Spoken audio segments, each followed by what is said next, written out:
ATC office hours for, if I recall, the 4th year in a row to review your OM246 report. Yeah, that sounds right. 4 years in a row. You had mentioned to me that you had some people actually, I don't know if clamoring would be the word, but who were interested or were mentioning that they were looking forward to this. So I guess maybe we have an audience now. We might have an audience, although we are recording it on a holiday or close to a holiday in many parts of the world. So we'll see how many people join it live. But I know some people will watch this recording, and I will also make it available as a podcast so some people can listen to it later. And we will review and talk about the OM246, maybe about the soil nutrients, maybe about the playability, and we'll answer questions. And anybody who wants to can, if you're joining us live, I'll be able to put the chat on the screen. So I can show the screen like this, and there will be comments if anybody wants to ask questions or something like that live. So if any of that happens, we will be set up to answer questions and say how you applied 1.5 millimeters of sand this year and stuff like that. That sounds great. Okay, so I forget how we've done this in the past because I don't rewatch these. Well, I might rewatch it right after to make sure that the audio is okay and stuff like that. And maybe I have to splice in if my computer crashes. I'll splice out cut out the parts and put it back together, stuff like that. But we should get people ready for that too. Right. So my computer has a history of a very consistent history of crashing during live streams. The live stream itself should continue, but I might be gone for a while and then come back. So we'll see how that goes. I'll do my best to fill in. Thank you. All right. I'll bring up your OM246 report, and that's showing on the screen now. Maybe we should start with, go back to that picture. Which picture were we? You had the T on the ground. Okay. Yeah, there we go. Okay. Yeah. So Chris, just make sure, because people are going to be listening also. So when we do the picture stuff, explain it. Correct. Well, the only reason I bring up the picture, what it is a picture of one of our putting surfaces with a T from this summer's U.S. Amateur on it. And the reason I bring it up is because it might be good to just kind of start with what our summer was like. And, you were here, so maybe we start with that and then we move into the numbers. That's fine. That's fine. You did have a pretty big tournament, the U.S. Amateur Championship, and this photo was taken at the end of the week. I think it was down on 16 green, towards probably on the Saturday afternoon. So there'd been a lot of golf played on that green through the year, and then that was the picture I took. Yeah, and I think it's worth mentioning. I mean, one of the reasons I wanted to mention that is because, unlike I think the last time you were here at Hazeltine was 2019. So unlike the past 3 versions of this live stream, you were actually here on site this year and got to see these conditions firsthand. And second, would be that also, since we started doing this was the first time that these conditions or methods or what we're going to talk about today and what we've been talking about for the last few years were really put under the stress test, if you will, of a championship, a fairly major championship in the U.S. Amateur. So I think that's worth mentioning before we dive into this. Yes, because you would have been wanting to have a certain type of firmness level and a certain type of green speed and a certain type of smoothness and trueness of roll. And the USGA was going to have multiple people there checking those measurements. Right. So you don't want to embarrass yourself and in fact, it did rain an inch or so was it on the Wednesday night? Wednesday night, yeah. Yep. And then you want to make sure that you have the firmness. So do you want to talk about the conditions or jump into the OM246 and flashback? Let's jump into that, and I think the discussion of the conditions will just kind of come organically throughout the discussion. Okay. I'm playing around with the settings so that yeah, this is better. Yeah. Okay. I'll try to show it on the screen so that our view doesn't block any important charts. I'm going to scroll up on this, Chris, and go up to the top of the report. So I think one of the reasons when people were asking in perhaps November or early December if we were going to do one of these this year, one of the reasons why we didn't do it earlier is I didn't send you the report until December 19th. And so I had to get the report to you first before we could do this review. Well, I anxiously awaited that report for many, many days. And, I sent many angry emails and, threats. And no, I'm kidding. That's not how it went. But no, I recommend doing testing in the autumn, and a lot of people took my advice this year. So a couple of things happened. I had more tests come in than in past years. So I had even more reports to do. And I decided this year to make some updates to the software that I use to generate the reports. And actually, this is based on us sitting around at the Masters tournament. And Michael Hustis brought in his reports. And we looked through it, and we were talking, kind of doing an in-person one of these with me and you and Michael, who's the superintendent at Biltmore Forest in Asheville. And we were looking through it, and John Kaminsky was there, Dr. John Kaminsky from Penn State. And John was critical of something, and I thought he made a very good point, and I hadn't thought of it before. I was so glad that he brought this up, because he mentioned that the way that I've presented the charts in the previous version of the report, and that was more on the nutrient side than it was on the OM246 report, but he didn't know exactly what he was looking at on every single page because it didn't have a full table of contents and list of figures that said what everything was at the start. And then the way that I'd done the nutrient report before, and we might look at your nutrient report a little bit later, I hadn't put a caption on every single figure. So because there wasn't a caption, I knew it, but I think for somebody looking at it for the first time, it wasn't perfectly clear. And so I decided, you know what, I can fix that. And so I knew I was going to have a whole bunch of reports to do. And I said, let me fix it before I do all those reports so everybody gets the new version. Well, then it just took me forever to actually implement the upgrade and make it work. So anyway, I was so glad to send you this report. And one of the reasons why I recommend testing at the end of the year is it gives me more time to do the reports because nobody's in the spring rushing to get going. And it gives people time to think about things in more of an off-season type of mode. Mm-hmm. So some places, if you're in Florida or if you're in Bangkok, you don't really have an off-season, but you can still do the testing at the end of a certain period of the year, like the end of the peak season and going into the rainy season or something like that. Then it gives you a chance to think clearly about the implications of the results. So anyway, you've got until April now to ponder all of this stuff. So I start off with all of the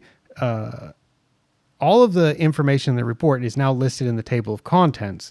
But what I do with the code, and I've been recording some videos for another thing that I added this year to the reports is I've started adding videos so that I do an explanation of how the report was generated, and then I scroll through it and talk about some of the key points that I'd like the clients to pay attention to or notice.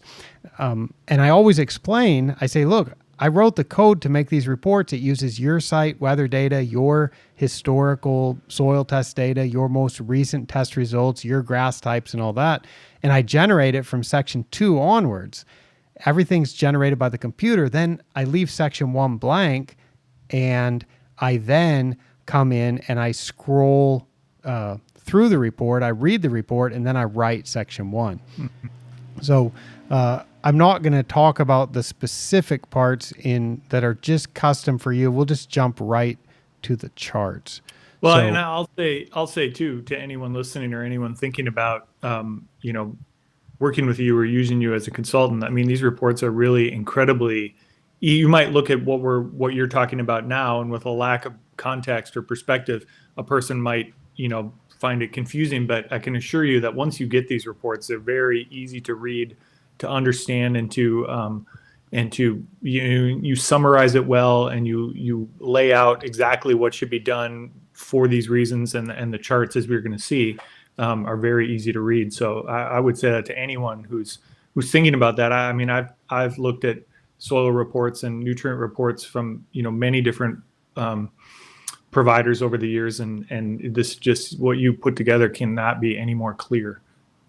Well, I'm glad to hear that, Chris. Thank you. And from my perspective, I just keep trying to do it better and better. And I look back at the reports that I was providing in 2008 and then 2012, and I have the old reports, right? And I can look at how much better it's gotten, and I'm really excited about the current version of the reports and the type of information that can be shared in the way that it's presented. Because for most places, they don't get the particular chart that's on the screen right now, which shows your results by season, because most places they're just testing like spring, spring, spring, or autumn, autumn, autumn. And so we're always comparing the same thing. But because you've been doing, the very first time you did this, you tested in spring, and then you've done the last 3 summers, you've done a little check in the summer that kind of leads into a quick decision about what you might do in the final 3 months of the year or so. So we've broken that out to show on this chart the differences by season. So I really like to look at the autumn line, which is shown in orange. And you've gone from autumn of 2019, and now it's been 6 years that you've done this. It's now up to autumn of 2024. It's gone from 4.7 up to 5.4 at the 0 to 2 centimeter depth. And it remains, on average, you're lower than the average for creeping bentgrass greens, which I think is pretty solid. Yeah, and I think it's worth noting, we talked about it a little bit, but the 5.2 and the 5.4 years are years after which we did not aerify during that season. So we've kind of moved towards a every other year aerification program on greens. And so we did aerify in 2021. We did not in 2022. You can see it jumps up. We didn't aerify. We did aerify, in 2023, and then did not again in 2024. So, it's, to what degree? I mean, these are small percentages. I mean, tenths of a percent. But to what degree that is increasing is I suppose debatable. But there is an increase when we don't aerify. But it also seems like, and I think you would agree, that we can control that when we aerify the next year and get it back to sort of, where the numbers have been. And the numbers are only useful in the context of what the playability is. And the reason why you didn't aerify, because you're not just chasing a number trying to say, let's keep it at 4.8, 4.8, 4.8, but you're trying to say, let's make nice greens. Mm-hmm. And your greens had the U.S. Amateur this year and a lot of happy members. And so you didn't aerify, but you also didn't top dress, right? So we're looking at a 5.4 number that was 12 months with no top dressing, if I recall correctly. Yeah, I mean, yeah. Or let's say 51 weeks without top dressing. Right. Yep. Just under. And just so that people know, we take these tests right before we would apply our top dressing for the year, our annual top dressing, which we do leading into winter. And so essentially, as Micah said, we're capturing 51 weeks of a season, of a growing season, or of a golf season, which includes a winter and a growing season for us. And we're capturing what that change is over that period of time. And also the sand amount that we applied this year was relatively low. Well, not relatively, quite low, by comparison to other years. I wrote that in my notebook, and the amount of the amount of sand that was added in the autumn of 2023 was 1.5 millimeters. Yep. And that's less than half of what your other lowest was. So I had you at 3.1 in the autumn of 2022, and then a total of 4.3 in 2023.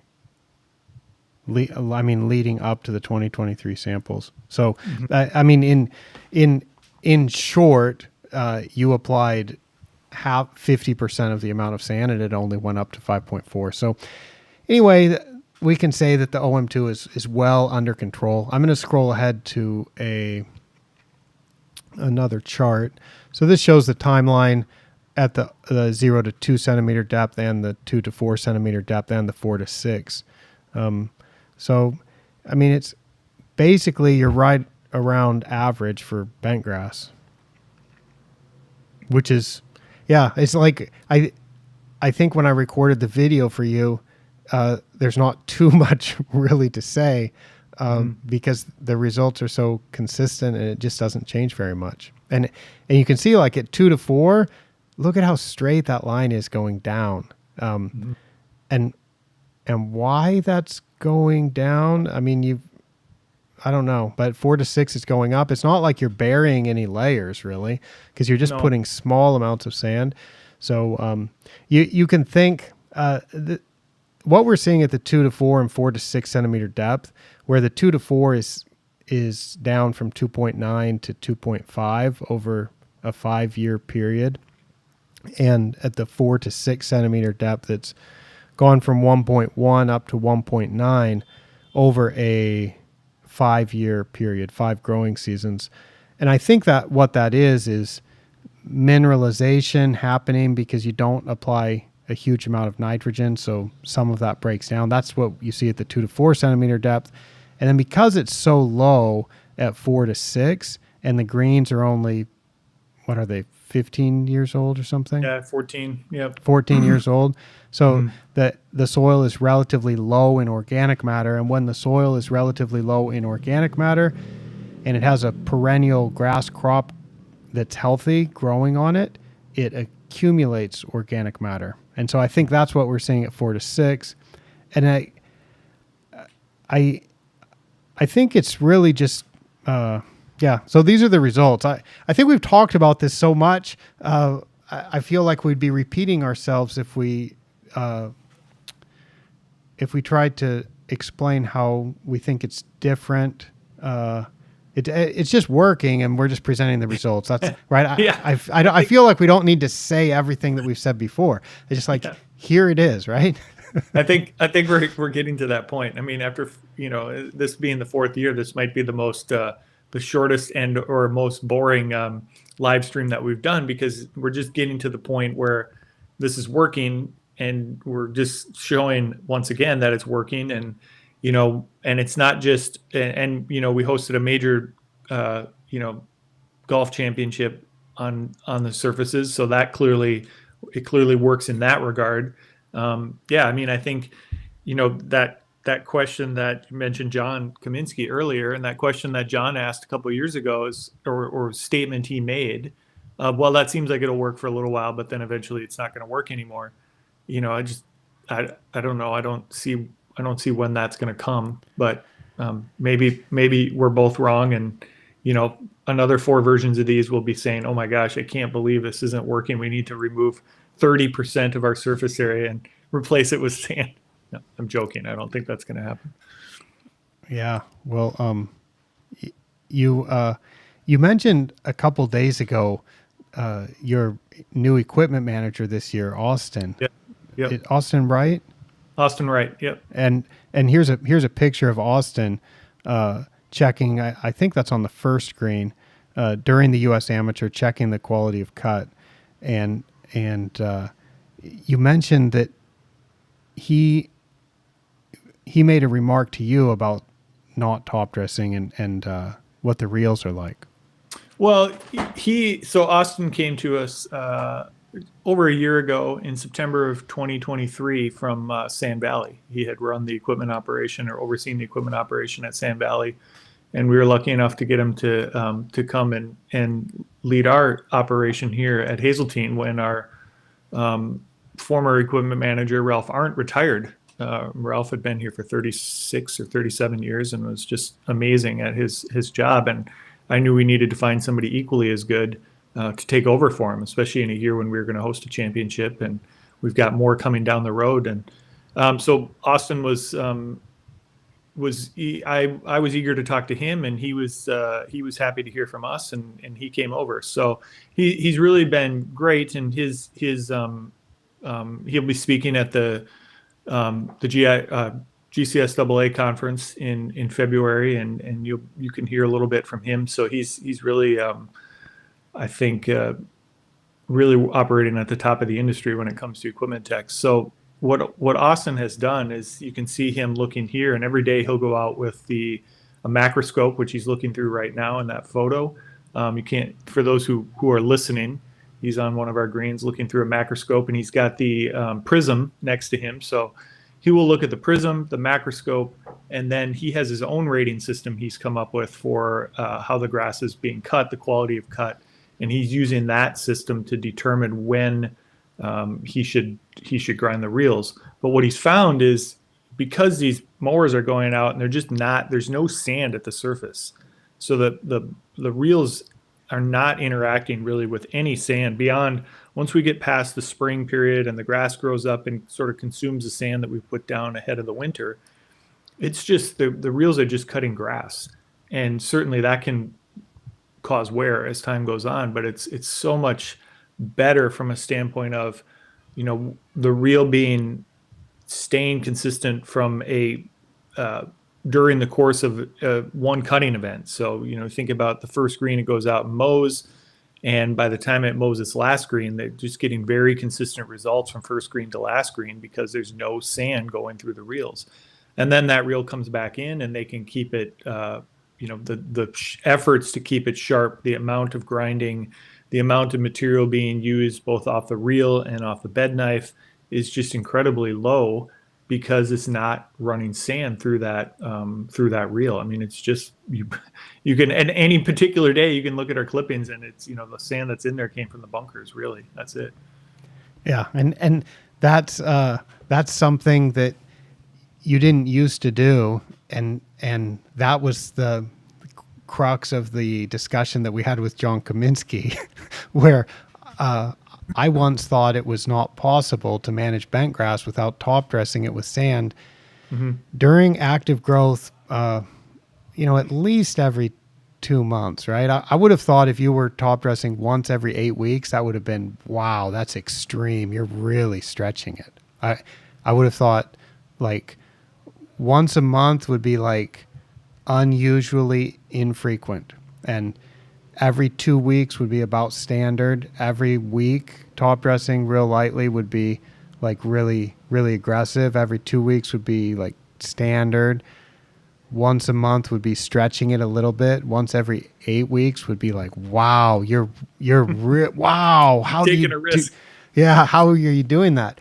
So, but I've been observing turf around the world and seeing, wow, that maybe you don't need to top dress all the time, because I keep seeing good surfaces that don't get top dressed all the time. I mean, but mostly I see turf grass surfaces that are covered with sand, and it's a little bit frustrating. I'm like, man, how is that a good putting surface? But people are doing this to supposedly make it better. Anyway, thinking about it, talking about it led me and you to move away from top dressing so much, at least the way that you're managing now, And now it's like, wow, this works year after year. So you've done in-season top dressing, what? 2023 you did once. Yep. 2022, no. Oh. And you've got a unique climate. You're covered in snow in the winter, so you're able to top dress right before the snow, after the playing season, before the snow, and you can just then not top dress the next season until the end of the season. For other people, they're going to say, well, that's not my climate, and they're absolutely right. That is not their climate. But the point is, you've gone from an April to October season, which is April, May, June, July, August, September.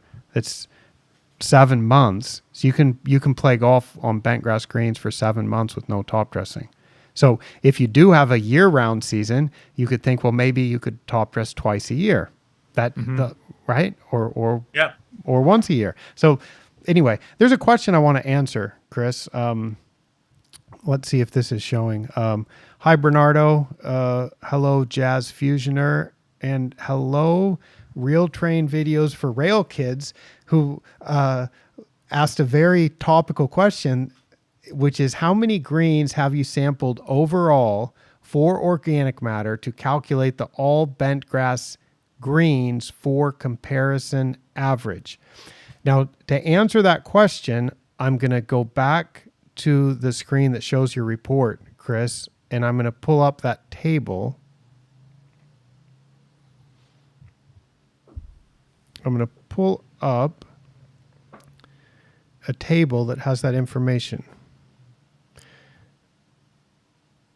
And that is right here.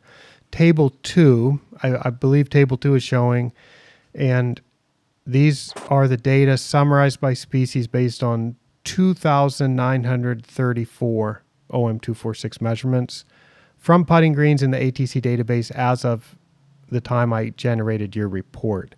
So almost 3,000 total measurements. It would be more than 1,000 of those are at the 0 to 2 centimeter depth. And also that average is actually from a Bayesian statistical model that generates the most probable value for that incorporates partial pooling of data for across different species, but it's for bent grass specifically. So it's concentrating on the bent grass data, but it incorporates a little bit of information about the other species also, because it's expecting that they're all putting greens. So it's quite a fancy number. I was so proud of that when I got that part of the report to work. I don't imagine that there are many turfgrass managers who are so statistically inclined, Micah, but I'm certainly glad that there's I don't understand it the way that you do, but I'm certainly glad that that type of information is going into this. Well, I'll explain real quick. Let's look at the fine fescue OM6, okay? So can we see that on the screen? Okay, let's see. We're looking at fine fescue greens at the OM6 depth. I haven't sampled a lot of fine fescue greens. There's not a lot of samples in my database, and the lowest I've measured is, this is the minimum, is actual measured. The lowest I've measured is 1% at the 4 to 6 centimeter depth. The highest I've ever measured is 2.6. And yet the output of this model is saying that 75% of the values, that's what the Q3 is, 75% of the values for fine fescue should be less than 2.8% at that depth. Now, how is it possible that 75% of the samples should be lower than 2.8 when the highest that I've ever measured is 2.6? That must be where it's grabbing information from the other Yep. models, And right? And saying, right. hey, if you did a whole bunch of testing here, you would run across Mhm. higher numbers. Because Is that it's based on the variation that we have with the different species. And so for a species like bentgrass, where I have all kinds of data, that partial pooling has almost no effect. But for a species like fine fescue, where I don't have so much data, that's where that statistical model comes in and just adds so much more information. yeah, that makes sense to me. I see that that was John Petrosky from the USGA Green section. So Oh, who asked that question? He says he can't seem to log in as himself, so he's watching through his son's train channel profile. that's funny. Yeah, with YouTube, I log in sometimes as Micah Woods and sometimes as Asian Turfgrass, and I've got a Pace Turf account too. And it's difficult sometimes to know which. If I want to leave a comment or something, I have to think about which account do I want to be using. Well, thanks, John. I'm glad you could join us, and I was thinking at the end of this year I should do a blog post about some of my favorite podcasts that I was on this year, and it was a real treat to be on the USGA Green Section podcast. And Chris, you were also on the USGA Green Section podcast, and that was one of my favorite ones to listen to, was your episode there. So I hope maybe in 2025 we can do that again. That'd be great. So John, if John, keep that in mind. Yeah. All right. Let's see. So, there's our comment. So the comments are working. Anybody who's live and wants to ask some questions, we will try to answer them. And we can go back to your report and look at some of the physical data. Because we got all the summary data in the tables. And then the next section is, and this is something that I recommend, when we first started this, Chris, when we first were doing this in 2019, 2020, I wasn't recommending doing this post-burn particle size analysis, but now I do, because if you are changing the way you top dress, whether that's adding more sand, whether it's adding less sand, or whether it's changing the particular type of sand, then it is quite useful to see how that's changing over time. So I make charts that show, highlighted in green, it shows what the USGA recommendations are for particle size. And then I'm showing for depth, if you are within that green zone, or if you're outside that red dashed line, that would show that you'd have too much fine gravel or too much very coarse sand. Now, I say too much, maybe it's not too much. It would just be outside the recommendations. You can certainly have good grains outside the recommendations, but it's nice to know just how you stand. And some people are concerned about fine material accumulating at the surface, or they're concerned about layers. With this type of way of looking at the data, we're looking right at the surface at the 0 to 2 centimeter depth, 2 to 4 centimeters, 4 to 6. In inches, that's 0 to 0.8 inches, 0.8 down to 1.6 inches, and 1.6 down to 2.4 inches. We're looking at the top 2.4 inches of the root zone, breaking it into 3 zones, and looking at the particle sizes there. And that's really useful if you're trying to deal with a layer. You can check the progress over time. And I can't really recommend this enough for people who want to, let's say, make a strong argument that they need to pull cores and fill those with sand. If they've got material that they want to take out and they want to replace it with something else, and then they want to demonstrate that it's working, because let's say that disrupts play, it disrupts revenue for a daily fee facility. So that could it takes money to do it, and it disrupts the revenue. So the owner may not want to do that, but if you can have playability data that shows that it improves the playability And if you can have this type of data that demonstrates it's working, that layer is getting better over time, that fine material that's causing a problem with black layer, and then that leaves algae on the surface and so on. If you can demonstrate that it's getting better, then I think that is extremely valuable. So I've started recommending this as a standard, and pretty much everybody is adding on this testing at the end.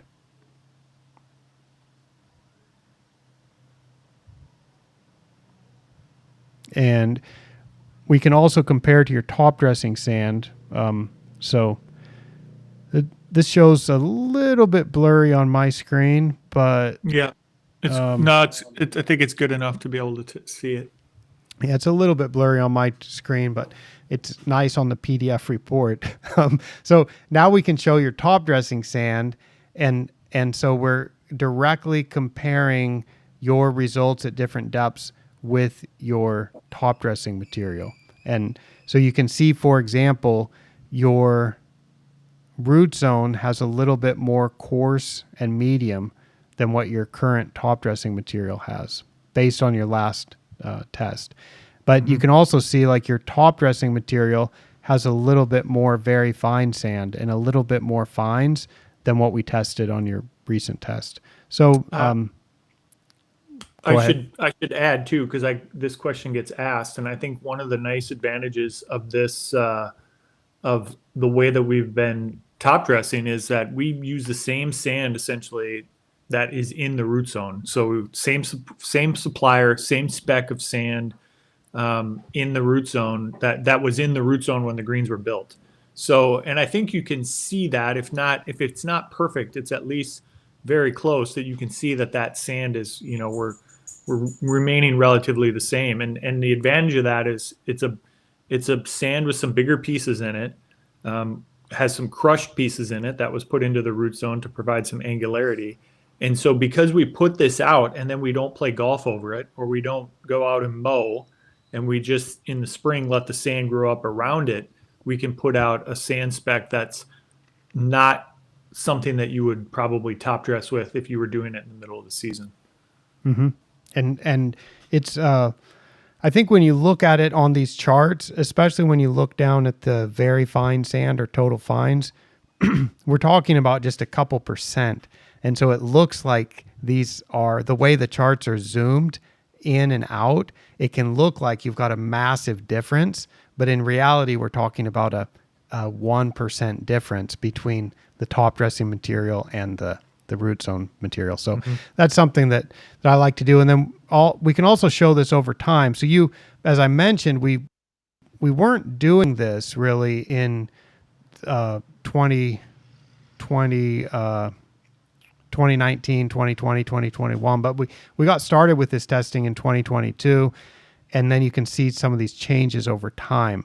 Now, you haven't changed your top dressing sand, and so you've just changed top dressing amounts by the years. So I wouldn't really say any of this is meaningful difference. It's just jumping around, but I mean, it's not jumping around very much. It's basically flat. But this is where it's valuable, I think, for somebody that was trying to change things. And if they're trying to get more fine sand into the root zone, or they're trying to get more medium sand at a particular depth, then they can see that it's working or it's not working. And finding out that it's not working could be really useful too, because then you're going to say, well, maybe I should try solid tining, and maybe I should put the sand first and then punch it in with solid tines. Maybe I should dry jack and adjust the dry jack to put it at a certain depth. Maybe I should give up on this altogether. But there's various ways that you can assess it. And so it either confirms that what you're doing is working, or it can show that it's not working, and then you can make improvements next year, because sand is, and the process is to put sand onto the root zone or into the root zone are disruptive and costly. Mm-hmm. And so we can look at the 2 to 4 centimeter depth. We can look at the 4 to 6 centimeter depth, and so on. So, so down at the 0 to 6 centimeter depth, The thing is, when we see these changes, like on your very fine sand, and it's going from 4.5 to 5.5 down to 3.75, it looks like it's changing, but whether that's statistically significant when it's just changing, it's changing by 1%, but the chart is zoomed in so much that it makes it look perhaps that it's changing more than it really is. All right. Looks like we have a few more questions, Chris. I'm going to change over to that scene. And let's see. I'm going to scroll. Let's see. Bernardo says the majority of problems of excess organic material is at the top. So he's asking about micro aerifying, very shallow, with something like 5 millimeter diameter, 2, 3, 4 times a year with much less surface. I'm just going to say I'd rather solve the problem by not growing it to begin with. That's what I would try to do. But I think when we start looking at the data of where organic material accumulates in the root zone and where it tends to accumulate most rapidly, it is right at the surface.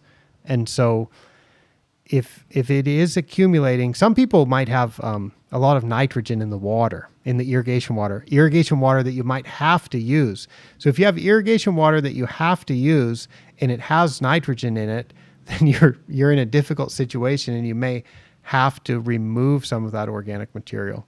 So, Chris, you have some comments about micro aerifying?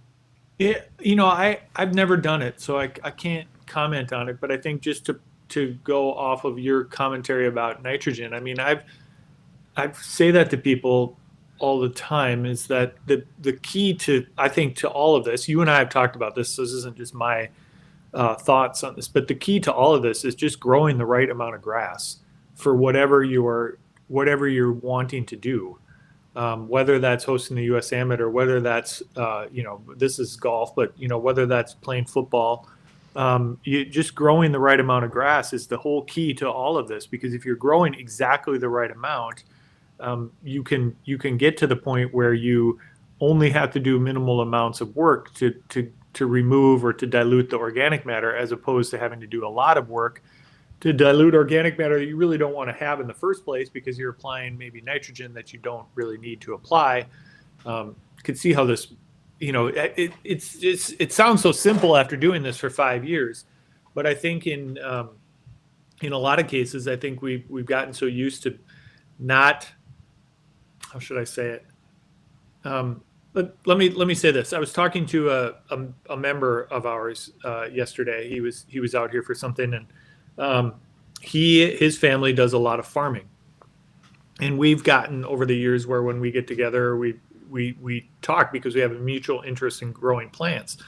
And the thing I was saying to him about this is, when you want to find the line at which you're applying enough nitrogen to grow the grass at a point where it just sort of everything remains relatively neutral, and the inputs can be either none or minimal, and the growth is none or minimal, and you're just sort of keeping everything the same. Because for us in golf, our goal as a manager of plants is to have the same thing basically every day.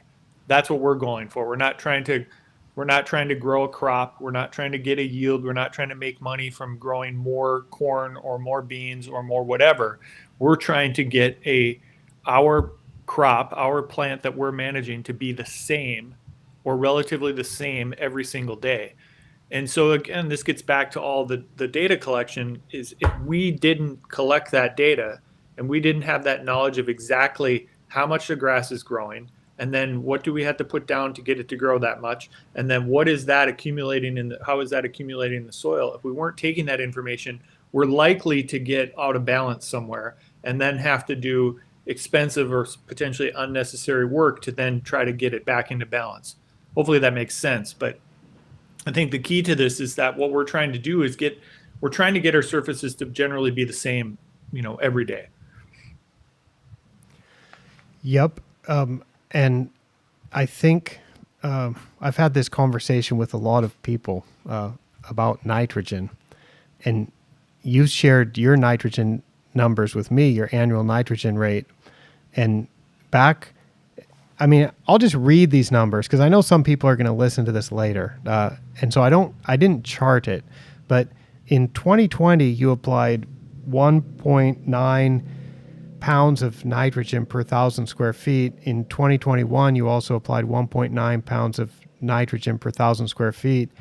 In kilograms, that's about 95 kilograms per hectare per year.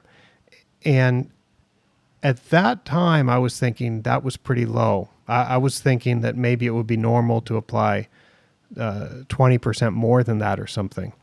And at that time, you were applying about 5 millimeters of sand per year.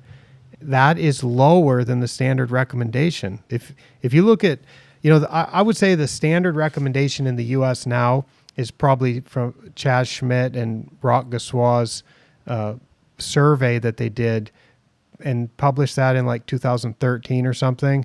And that was lower than the USGA recommendation, which was from 12 to 15 millimeters or 40 to 50 cubic feet per 1,000 square feet per year.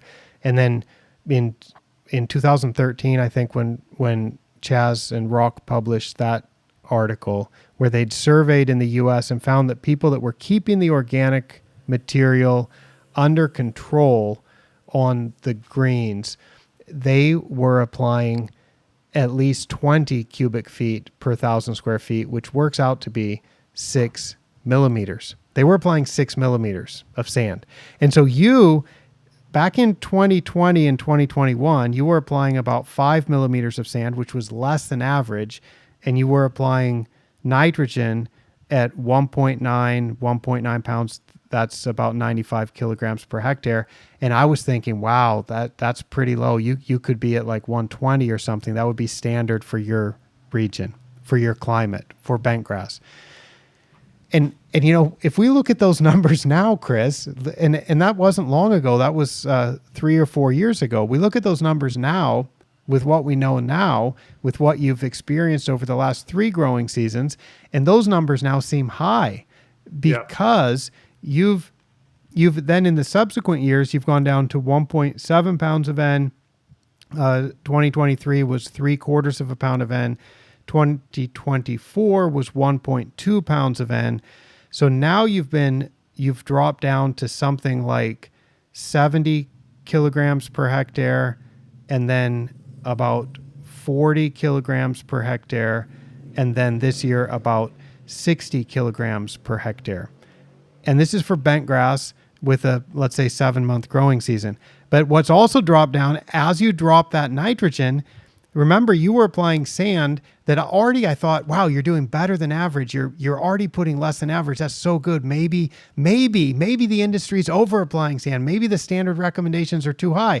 And Chris is proving it. And you were doing that when you were applying 5 millimeters. That's what I was thinking. Well, the subsequent 3 years, when you drop the nitrogen rate, you put sand at 3.1 millimeters, 4.3 millimeters, and 1.5 millimeters. So you're now at 50%, 66%, and 25% in the past 3 years of what I would consider the standard recommendation. So being able to put that amount of sand, I think it goes along with those nitrogen rates being lower. And that's where I think, looking at how much the grass is growing, measuring the playing conditions, it's really useful because it allows you to be this precise. And you can have the U.S. amateur and have firm greens that don't have, they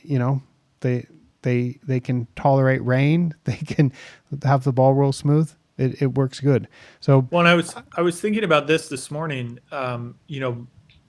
If anyone should think, and I've heard you say this, this isn't a race to the bottom. We're not trying to get, from 0.75 pounds per year down to a half a pound. because this year it came up.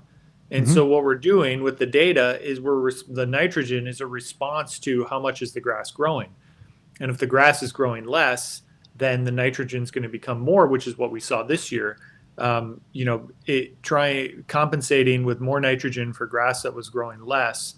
And so there is an adjustment that's happening there. And maybe we've reached the sort of the low point of this, and maybe things start to climb back up. I'm also, people often ask about PGRs, and we don't get too much into that, but I'm also looking at, we're not looking at growth right now, but I'm also looking at, making some adjustments in that regard next year and how we apply those and stretching some intervals and that sort of thing. But the point is that the grass is growing, I think, at the right rate. We know how much the grass needs to grow to have, as you would say, 100% cover, and then be able to, walk that fine line of we're only doing what we need. We're only doing what we need to do. I mean, I don't think anyone would look at this picture. We're back to the picture of the putting surface with the tee on it. Anyone would look at that and think, boy, that's a sort of a sparse surface. No, it's a nice surface. It's 100% grass cover, and the ball rolls well on it. So that's good. Should we answer some more questions? I know there's been a few a few more. So now we get into the fun part here. I think what's showing on the screen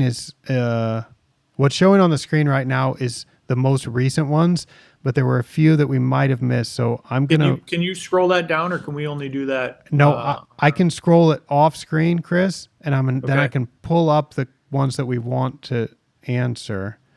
TJ asked about how these numbers will affect what we're looking at for next year. I think that's a good question. So that's the next one that we're gonna. So I'm showing that on the screen. TJ Creamer from Olympic View in Victoria, British Columbia, Canada says, "Thanks so much for doing these, guys. Based on your most recent numbers and your trend data, what are your top dressing aeration plans for 2025?" So, Chris, I'll let you answer that one. Yeah, we. In fact, you already have top dress. We did top dress this fall, so that's been done, and we were 1.5 last year, and we're 2.5 I think this year. So we upped that sand amount a little bit going into winter, and then we will. Now this will be if we're on an every other year rotation, this would be an aerification year.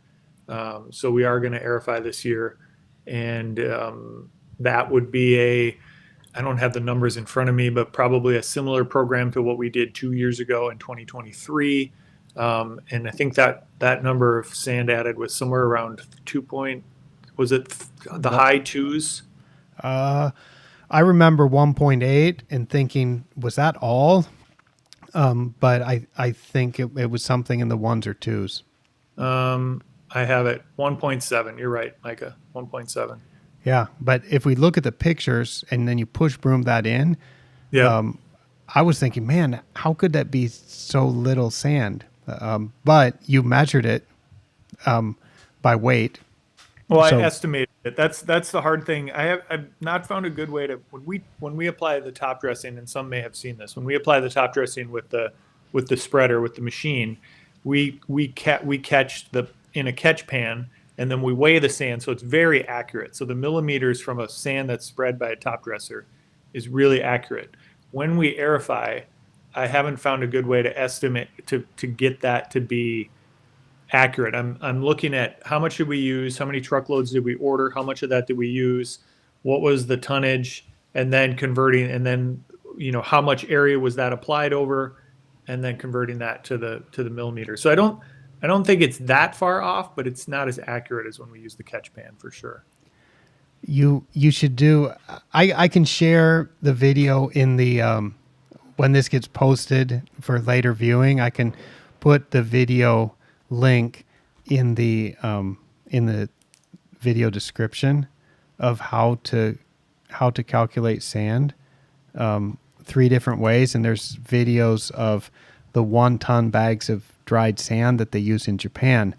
and that makes it really easy because you know, like, okay, we used exactly 13 bags, and it's nice to see those videos. They just open from the bottom, the sand comes out, you fill the top dresser. It's really easy.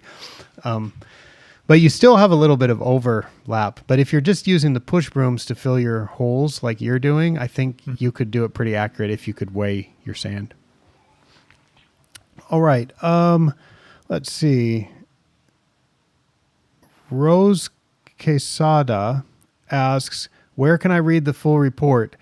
We're not going to share that publicly because that's Chris's. I have an example report on my website, and you can buy a soil test and you can get your own report.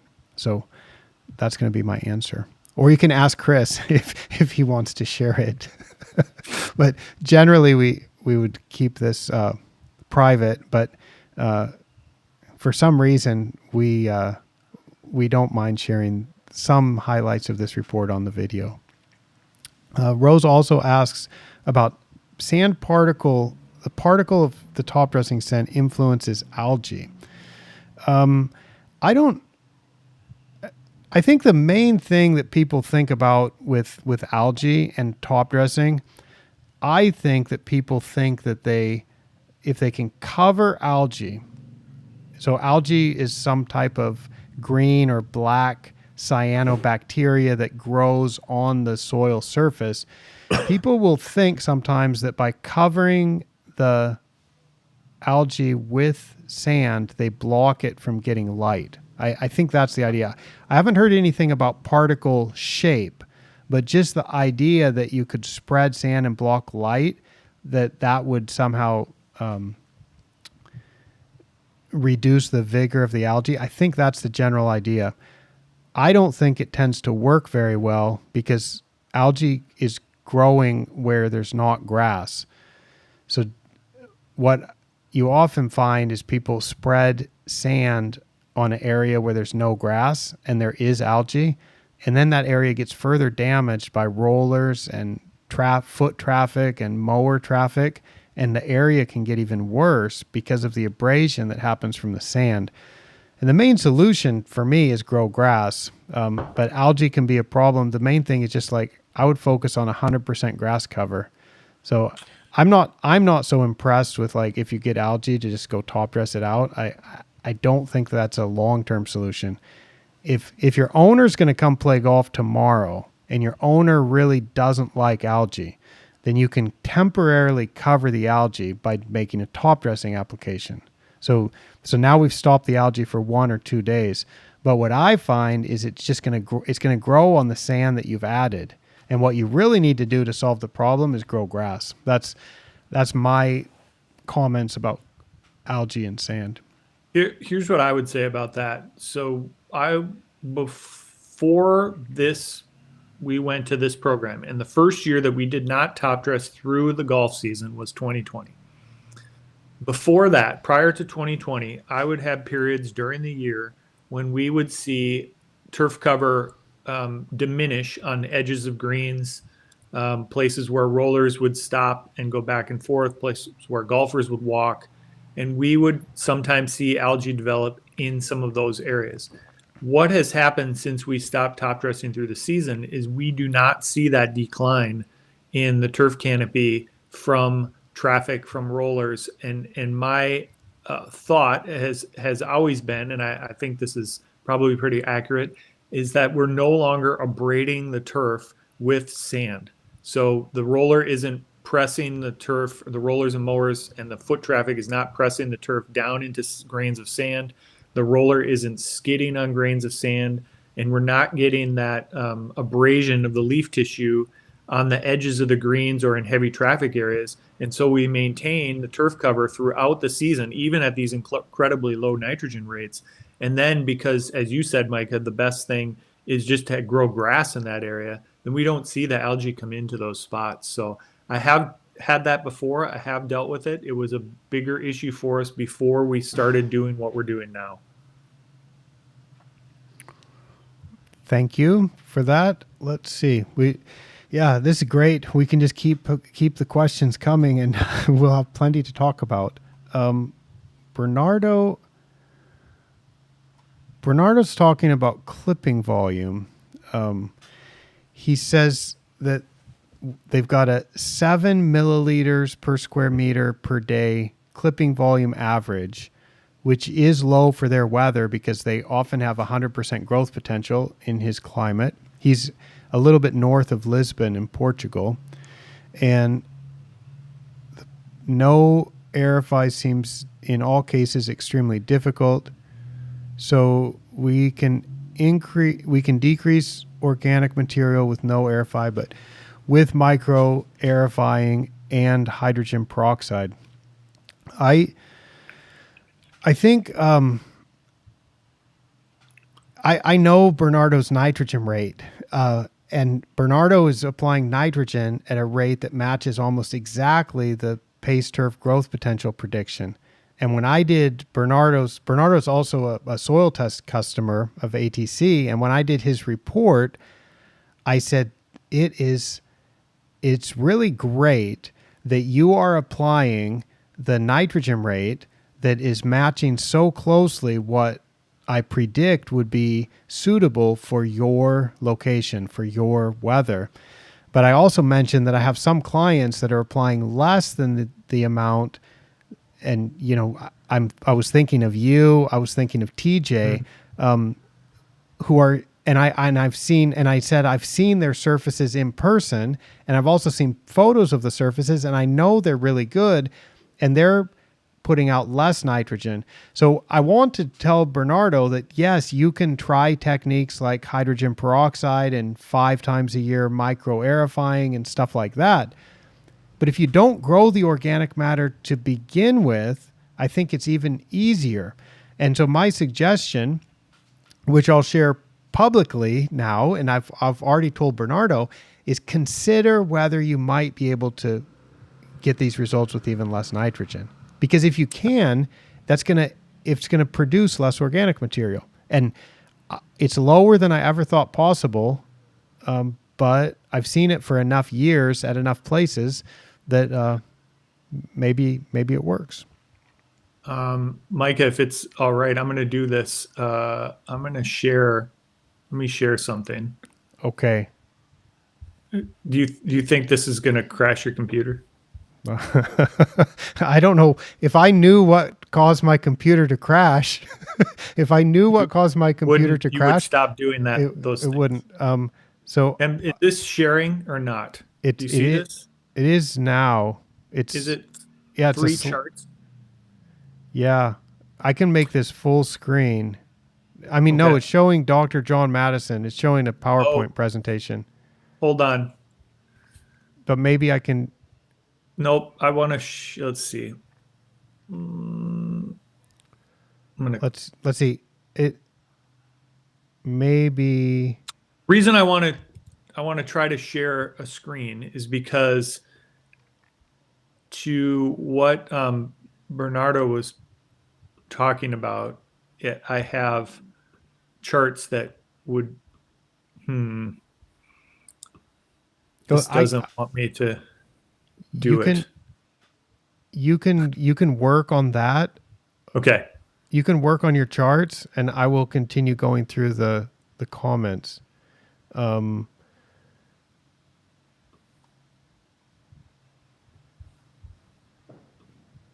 Bernardo also is saying the amounts of sand are important to determine the clips and the OM246, but the way we incorporate it is very important. Yeah, the way you incorporate sand is very important, and I think that's something that just depends on every golf course how they can find a way that works to maximize the playability. Okay, I think we've got your charts now, Chris. Okay. Now, this is it, right? That's right. Okay. So, to burn the point you were making about Bernardo saying he was using nitrogen predicted from growth potential, that would be this blue. Look at 2022 right here. That would be this blue number Mm-hmm. right here. There was a time, I don't have it on this chart, where that was what I was following too. And that Mm-hmm. was when our numbers were up around 2 pounds per year. You've convinced me, and I've seen it, sort of play out, that I want to match the clipping removal Mm-hmm. much more than the growth potential, the predicted from growth potential. So that has brought our nitrogen level way down. And you can just see how much more nitrogen I would be applying if I was following that growth potential model of, nitrogen use. Hopefully I've explained that well. Yes. And if not, I think people can understand the idea that you've got one.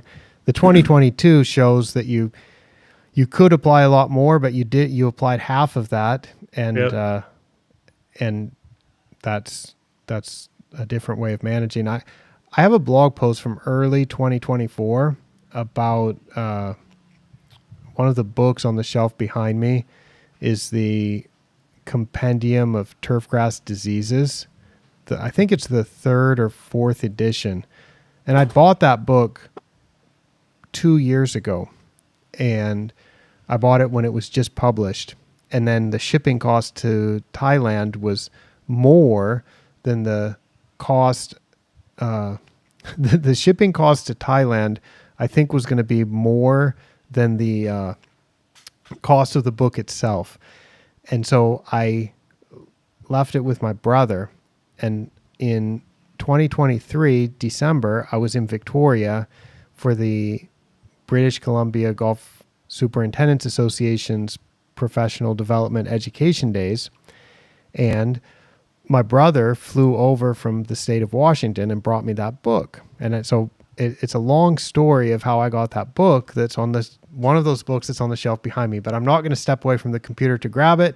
And I'm just going to say from memory what I was so surprised to read when I finally got home and opened the book and had some time and sat down to read the book. And this is I think it's the 3rd edition or 4th edition. It's the latest edition of the Compendium of Turfgrass Diseases, which all the professors are checking. And there was a section about creeping bentgrass and managing maybe to reduce Pythium diseases or something. And they're recommending something like 6 to 7 pounds of nitrogen per year, core aerification 2 or 3 times. So they're recommending 300 kilograms of nitrogen per hectare. And they're recommending the upper end of the USGA's old top dressing rates, which is 4 or 5 times what you've been doing, Chris. And it's double. It's more than double what Chad Schmidt and Rock Gassois' number was from more than a decade ago. And I was just shocked to read a book that's published. I know it took a couple years to get to me, but I was still shocked to read a book that was published maybe in 2022. Maybe it was an early 2023 publication date, to find that bentgrass green management has those kind of recommendations. So what I'm getting at is I make these recommendations with Pace Turf, or I make the recommendations for ATC for nitrogen rates that I think are pretty reasonable and pretty standard. And they're already are just a fraction of what you find from conventional textbooks or what you find from a conventional type of seminar. But golf course superintendents around the world are out there producing really good surfaces, and they're still aware of the textbook information, but what they're doing is they're using a different technique. And that's really what I really recommend. What I recommend for planning is to use a reasonable prediction. I don't recommend using the textbook type of stuff. I just think some of that stuff is just ridiculous and outdated. Be aware of it, but then you can use a prediction like you can get from Pace Turf or you get from ATC, from growth potential, and we'll predict something that's reasonable. But then what you should really do is measure the playability, measure how much the grass is growing. We like the clipping volume for that, or the Turf GVX, which we came up with that catchy hashtag right in the office where you're sitting, Chris. So that was a fun collaborative project to come up with the turf GVX. So what I really recommend is for forward planning and just to get an idea, use growth potential. But then in reality, you check how your grass is growing and use the GVX, use clipping volume, make adjustments based on that. And what happens then is you might need to apply more than the recommendation, but it's common that you end up finding that the grass already grows quite well and you can apply less.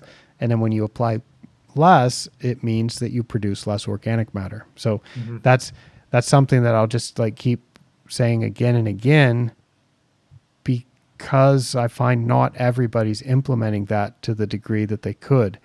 And I think it's quite valuable if people would. And there's a lot of people that question this, right?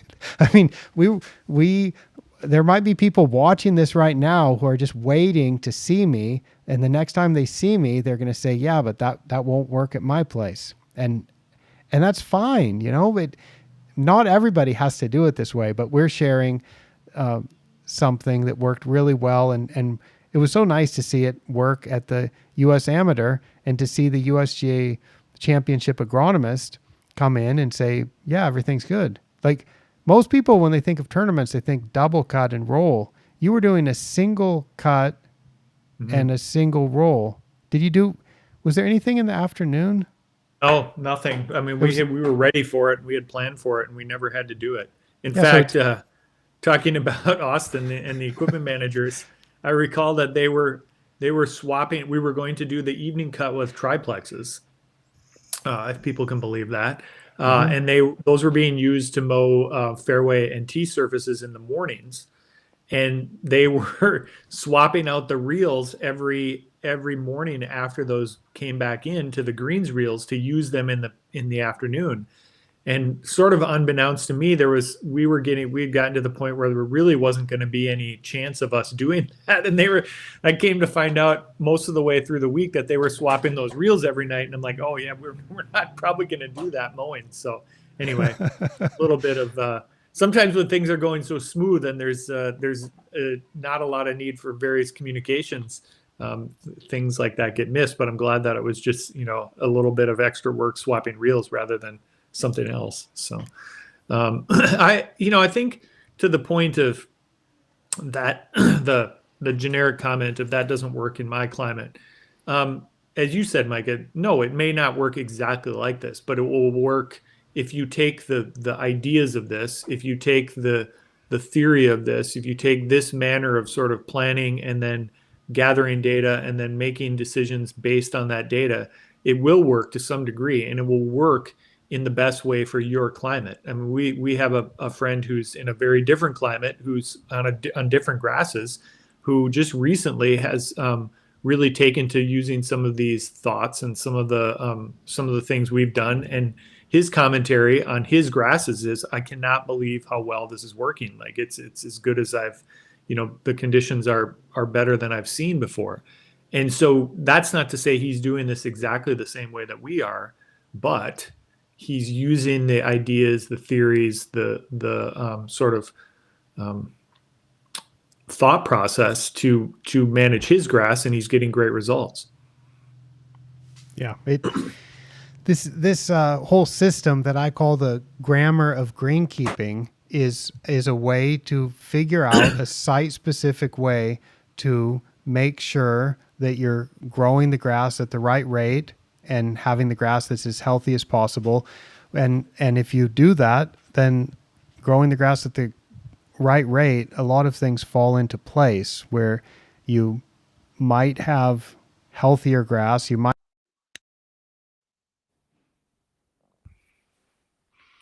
Oh, okay. So I think we've just had the inevitable crashing of Micah's computer. His photo is frozen. So for those of you who are watching along, we'll probably have a little bit of a interlude here while he reboots and comes back to us. So we're at 1 hour and 14 minutes right now. Oh, wait, you're back. Well, yeah. Now that was an internet disruption. As far as I know, I was just explaining how your computer had probably crashed, and we were going to need to. I was going to need to sort of fill for a few minutes, but you're back, so Yeah, never mind. that Disregard. that's great. I'm so happy that that was just an internet disruption. Um, yeah. So anyway, things tend to fall into place if you can grow the grass at the right rate. Bernardo says that he's using 1.8 grams per square meter per month, he's talking here about a standard that you'd put in and multiply the growth potential by that. That's certainly quite low. That's half of the standard recommendation from Pace Turf. Okay, so Pace Turf would recommend 3.5 grams, I think, as a maximum amount. For me, for bent grass, I use as a standard 2 grams. So what we're doing is we're looking at the temperature. For anybody who doesn't know what these numbers are about, we are taking the temperatures for a site. We are putting them through the growth potential equation. There's a spreadsheet that you can get from Pace Turf. There's a link to that on the very first page of Pace Turf, and you can get what's called the climate appraisal form. If you get the climate appraisal form, you can put the temperatures in for your site, and it will calculate the growth potential. And so the growth potential is a percentage that goes from 0 to 100%. And if you're in Minnesota right now, and you can look at the window behind Chris on the screen, there's some snow and there's some bare ground and the grass is dormant and the temperature is below freezing. And if that's the case, the growth potential is 0. So you set your maximum nitrogen that you would ever apply if the temperature was perfect, and you never need to change it to make this prediction, because what changes is not the nitrogen maximum. What changes is your growth potential. So we're coming into January, and you take your growth potential 0 times whatever your maximum nitrogen is, and it says the amount of nitrogen that you should apply in January is 0. And then when you come into June, when the temperature is close to an optimum, it's going to say, well, your grass is growing rapidly, so because of that, it's using a lot of nitrogen. So we would predict that it should use this much nitrogen in June.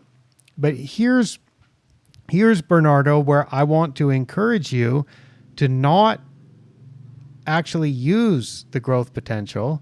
Just be aware of it and think about it. But when you measure the clipping volume, you make the decisions based on how much the grass is growing. Because if the grass is already growing enough, then I would say cut the nitrogen rate. And that's where the Turf GVX is useful, to adjust the nitrogen rate. So everything for planning is based on growth potential, but everything that's actually done is based on how the grass responds to your last fertilizer application, how the grass responds to any other applications you've made in the past, how the grass responds to the mineralization that's happening in the soil, and how the grass responds to the traffic and the drought and the salinity in your water and the cloudy weather or the sunny weather, and all of the things that the grass is actually growing in. Make those adjustments based on real time. So, but yeah, Bernardo is right that 1.8 grams per square meter maximum per month for agrostis mixed with POA is, if we compare it to the standard, that is low. But if you look at other people that are producing nice surfaces, there's people that are putting less than that. They're not doing it by using growth potential. They're doing it by measuring how much the grass grows from clipping volume and saying, look, we've got 100% grass cover. The grass is growing fast enough already. Why am I going to put extra nitrogen out? Let's see. We have a couple of comments from John Petrovsky. John says, Chris manages high quality, pure creeping bent grass greens. If he had mixed POA or mixed POA with bent, that's a good question. He asks, if you had a mixed stand of POA and bent, in what important ways do you think the organic matter management program should or could change? I think again, getting to sort of what we mentioned earlier, what I mentioned earlier, and thinking about always using sort of the same theory or the same mindset. What I would do if I was going to go somewhere tomorrow that was going to be POA or 50-50 or much more POA than our, as John said, nearly pure bentgrass, I would think about what do I want the GVX to be? You mentioned that earlier, formerly growth ratio. Jason Haynes called it the Speedo. We've coined the GVX. I would I would find out or I would go to that number and I would say, this is what I believe I want the GVX to be. Then I would start collecting the clipping data and I would start getting that info. And then I would use my eyes. I would look at it. I think that's very important to say. This isn't just a spreadsheet method of managing turf. There's an eye test aspect to this, seeing the grass every day. What does the grass look like? This sort of, that you can see on the screen now, which is Austin looking through the lens.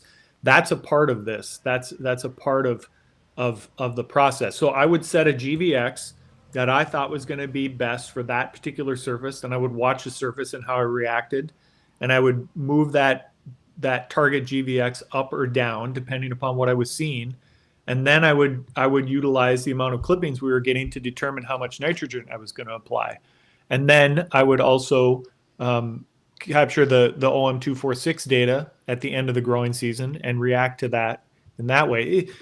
I think that this process, if you move somewhere new with different grasses, takes a little bit of time to get going, but also I think you can start to make headway and get to where you want to be fairly early, but the dialing in process takes maybe a season, maybe 2 seasons. Much like I tell people when we talk about starting to collect data, you're not going to recognize what that data means right off the bat. You're going to have to start to see it. You're going to have to, look at that data for a little while, look at the grass for a little while, and then start to determine, what it means. But I also think when you've been, as you would call it, Micah, the grammar of greenkeeping, when you've been using that to manage turf for a number of years, you can then go to a different facility on different types of grasses, and that grammar is ingrained in the way that you think about managing turf, and it probably gives you a head start. It definitely would give you a head start. Thank you for explaining that, Chris. I brought up the Kea Golf Club GVX, which is a different kind of grass and grows more than you. Can I share your GVX if I can find that chart? Yeah. Let's see. I've got your cumulative clip fall, but I'm not seeing the GVX. I've only got it through August, I think. Through mid-August, but you were up into mid-August, you were less than 50. And so you were running the GVX. The chart that's on the screen shows the GVX in 2024 at Hazeltine. And in the spring, the grass usually grows a bit more, so it's a little bit higher. You were around 100, and then it drops down to 50 on May 16th, and you stayed below 50 after that. And somewhere, I don't have the chart handy. I'm not going to be able to show it right now, but I suppose it continued trending down over from August through September and October. That's right. Yeah. So Bernardo, and I wanted to bring this up to show it because Bernardo's talking about the specific growth ratio that he's looking at, or what we now call is the GVX. So his default nitrogen to link with growth potential is 1.8 grams per square meter. They're doing 44,000 rounds in a 12-month growing season. So that's almost 4,000 rounds a month. And the GVX goal is 40, which we used to call this growth ratio and have these decimal points as 0.4, making it very difficult to use more we had to use more syllables to talk about it. So now we can just call it GVX and call it 40. and then he asks if anybody can pass with zero disruption. And I think that the answer is no, you can't have zero disruption, but clearly the amount that you grow causes more disruption to be required. And so I see a lot of greens in Bangkok, or I have done in the past, where the greens have recent aerification holes visible when I go in and play golf, and the greens have sand on the surface when I go and play golf. And also I'll see granular fertilizer granules on the surface. And it's like, this is all very standard. This is what people learned when they were going to school. It's what they learned when they did internships or apprenticeships, is you fertilize the grass, you top dress the grass, you scarify the grass, you aerify the grass, you irrigate the grass, you put growth regulator on the grass, you do all of these things. And I'm just saying, for your site, for anybody, whether you're growing POA or bent POA or seashore paspalum or fine fescue, paying attention to the growth rate and just adjusting based on how the grass is growing in your weather, with the type of salinity that you have in your water this year, with how much it's rained this year, with how much sunshine and temperature you have this year, and just reacting to the grass. And then it's a nice system that allows you to hopefully optimize the amount that the grass will grow. And I think you're seeing that now, because you trended down in nitrogen to a level last year that you've gone up by a considerable amount this year over what it was last year. Yeah. Of course, then the organic matter accumulates, but the sand went down, and then you just adjust it. So I think one of the words that I don't like in the turfgrass field is program. And I've had this conversation privately with so many people. I try not to speak about it publicly too much, because I know it's such a popular word, and I don't want people to think that I'm saying that they're doing something wrong or thinking about turfgrass management wrong in any way when people are using the word program. But people will have a fungicide program, a top dressing program, an organic matter management program, a fertilization program. And to me, that implies a certain repetitiveness and a certain inflexibility, because a program, certainly a computer program, is going to do the same thing every time you push a certain button. There's a certain consistency with it. And I prefer to use words that have more built-in flexibility somehow in the meaning of the word, because I would like to do differently than when I was a golf course superintendent, do differently than when I was a grad student doing research. And when I was a grad student doing research, I did the same treatment every 2 weeks. And I did that from May, June, July, August, September, October, sometimes even into early November, the same treatment. And that was the fertilizer program that I was testing.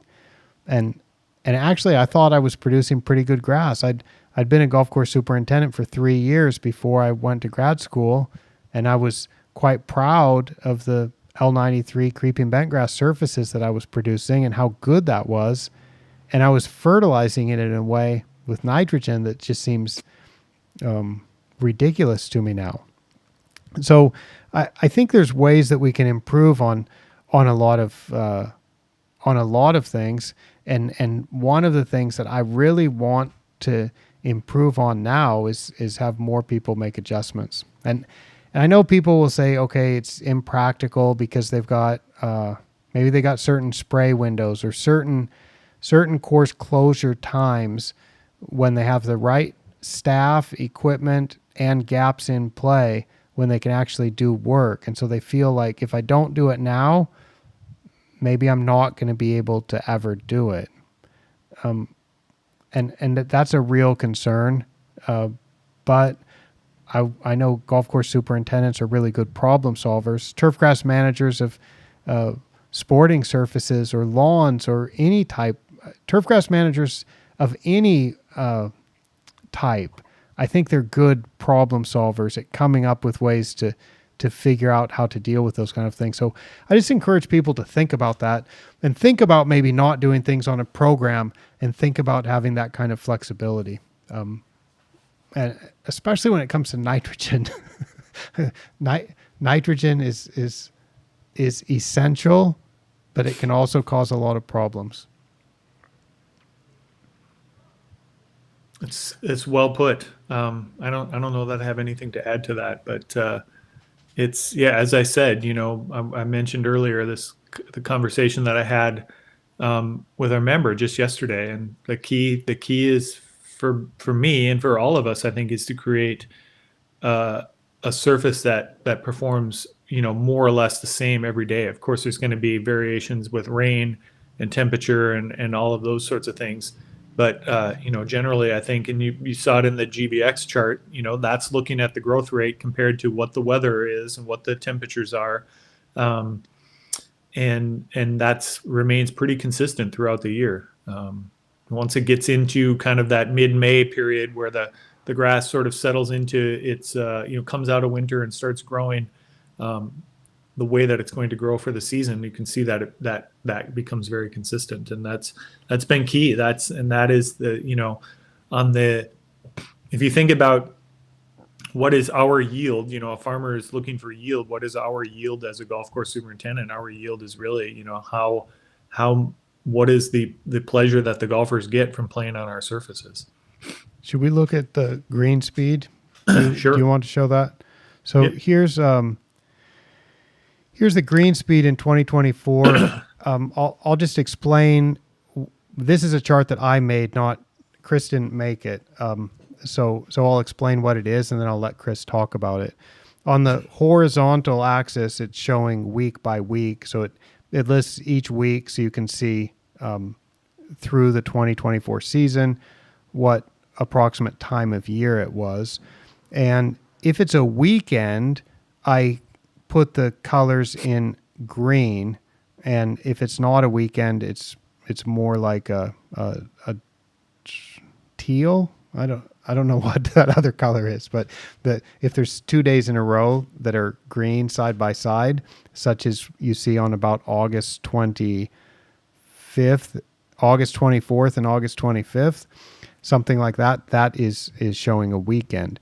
So the idea is to check here the hollow points are the individual green measurements, because Chris measures multiple greens every day, and then the solid points are the daily averages, and then the line connects it through the year. So that's what it's showing, and it shows that it starts at about 8 feet average at the very start of the year, and it goes up above 10 feet on average on the week of May 6th, and it goes up above 11 feet on average the week of May 13th, and it never drops below 11 feet on average.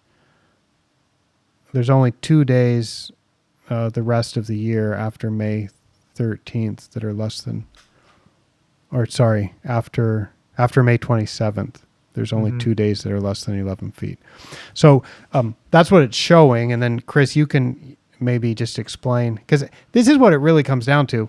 This is supposed to be an OM246 review.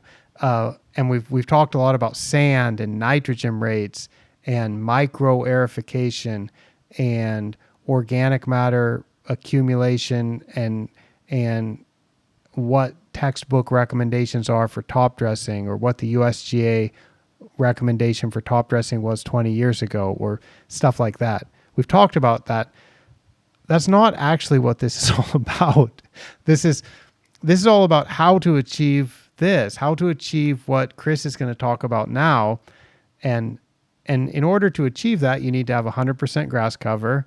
You need to have grass that can recover from ball marks, and you need to have a suitable organic matter content in the soil. But it's really about how to achieve this. So, yeah, go and for it, Chris. this, you could almost look at this as this is green speed, but this is a bit of a proxy for what this would be like a farmer looking at yield chart, and you could say that this is maybe a proxy for the success of our program.